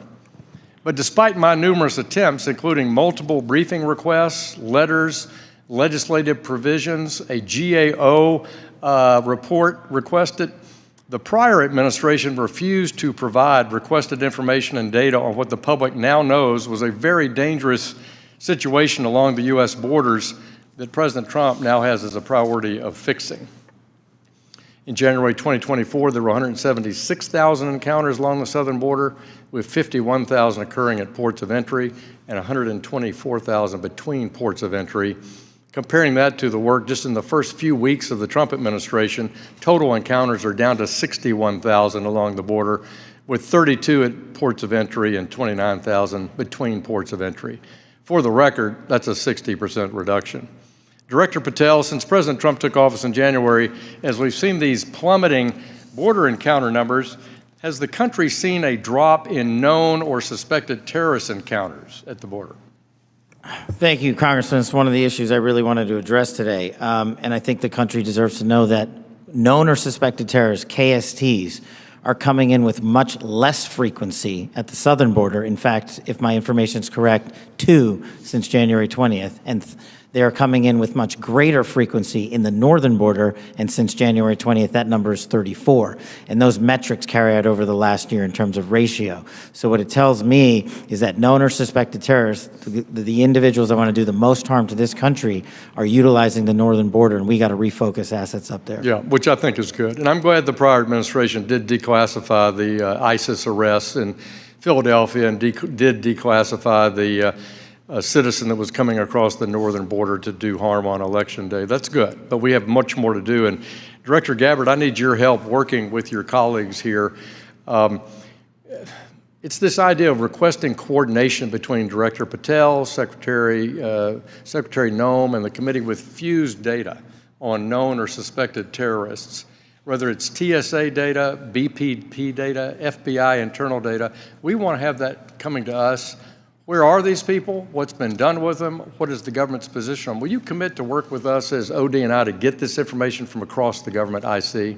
Absolutely, Congressman. And as you know, our National Counterterrorism Center was really created to fulfill exactly that task, so that we're not dealing with multiple vetting systems that are coming up with different results, that we have this central vetting database to be able to identify those known or suspected terrorists who may be trying to come into our country, or who may be one of the tens of millions who illegally crossed into our border may have come into our country during the last 4 years. We look forward to working with you. Thank you for your answers, and I yield back. Gentleman yields. Ms. Tinney. Thank you, Mr. Chairman, and thank you so much to all of you. There's so many great questions that I have to ask, but I want to start with Director Patel, and I just want to first, before I get into a couple issues, thank you so much for your outstanding service and your recognition and focus on the northern border. My entire district is the northern border of New York with Canada. I just want to first jump into this issue for, Hamas attacked October 7th. The world watched in horror. Designated a foreign terrorist organization in 1997, killed over 1,200 civilians, and including American citizens, and many remain hostages. Only slightly less disturbing, we had a myriad of seemingly coordinated pro-Hamas demonstrations that have taken place all over the United States, in my state of New York, on college campuses, in Washington, D.C., universities. Director Patel, does the FBI have any open investigations into the organization, the leadership, and the funding of these pro-Hamas demonstrations with students such as, and groups such as Students for Justice in Palestine? Thank you, ma'am. And I'm limited by what the Attorney General has already publicized, but as you know, there are open investigations based on what's been made public. Okay. Has the FBI uncovered any evidence of foreign support for these Hamas demonstrations, including, other than Iran, any of these groups I might mention, like Students for Justice in Palestine, anything that's open source that we can talk about? That's still ongoing. Thank you. Director Gabbard, thank you so much for your service. It was great to serve with you in Congress as well, and work so much on wonderful veterans issues. My son's also a Marine major, and so we appreciate the service of everybody here. Let's keep in mind, obviously we're in open session. Do you have anything or ongoing intelligence to suggest there's foreign support from governments, non-government groups, and individuals that have helped these pro-Hamas demonstrations all across America, including on university campuses?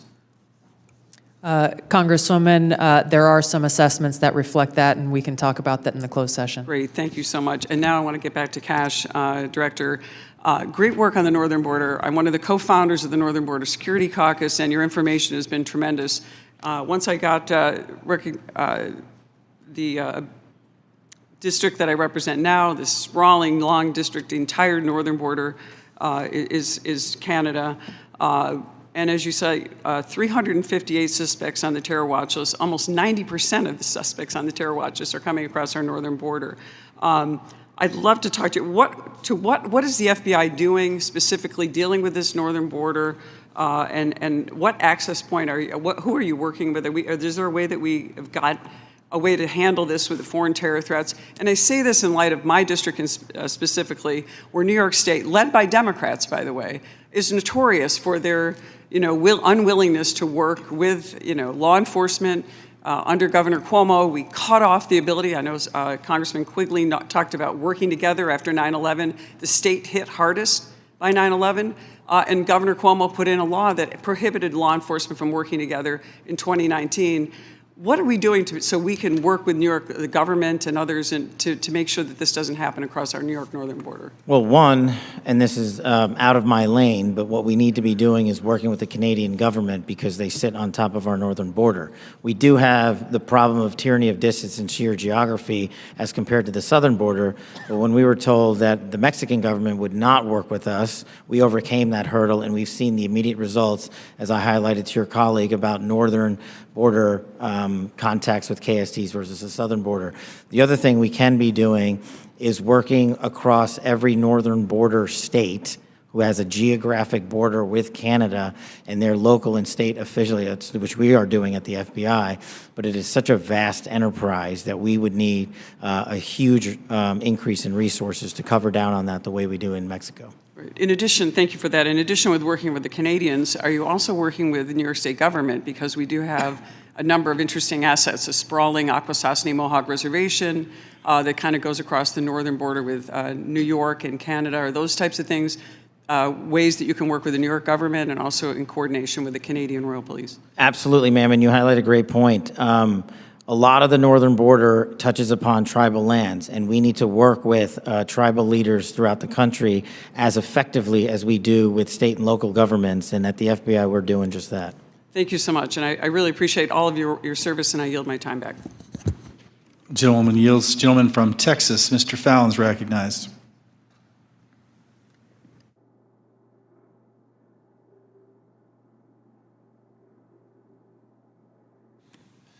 Thank you, Mr. Chairman. I appreciate it. Director Patel, many of us had grown, increasingly alarmed at the sheer number of foreign nationals we're seeing caught spying on our critical infrastructure or, near sensitive sites in the country. One example is a Chinese national who's flying a drone, allegedly flying a drone over Vandenberg and taking pictures of the base. He was arrested in the San Francisco airport not that long after. Director Patel, would you agree that the two most dangerous nation states to our homeland and our interests are China and Russia? Yes, Congressman.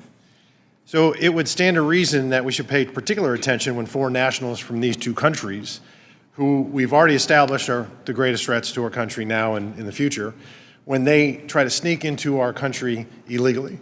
Absolutely, sir. Can you speak on the illegal migration we see from Russia and China and the differences that we saw from the first Trump administration to the Biden administration? Well, one, the problem you have when you have an effective resolution to that set of issues is that the enemy adapts. And what they've done is utilize, as we were just discussing with your colleague, the northern border to shift their resources and affiliations to pour in known or suspected terrorists through the northern border. They haven't stopped through the southern border. They just know that we are setting up a pretty monumental effort down there to stop any known or suspected terrorists from entering the country. But the thing is, the Chinese, the Russians, Iranians, and other adversaries are utilizing their partners, just like they are doing in terms of how they move illicit fentanyl precursors into this country. They're moving humans in the same fashion, and we need to treat it as such. Did you see an increase from the first Trump administration to the Biden administration on Russian and Chinese nationals crossing the border? Did it increase or decrease? Yes, actually, so the PRC nationals crossing the southern border from 22 to 25 was 178,000. And I don't have the number for the northern border, sir, but I'll get that to you.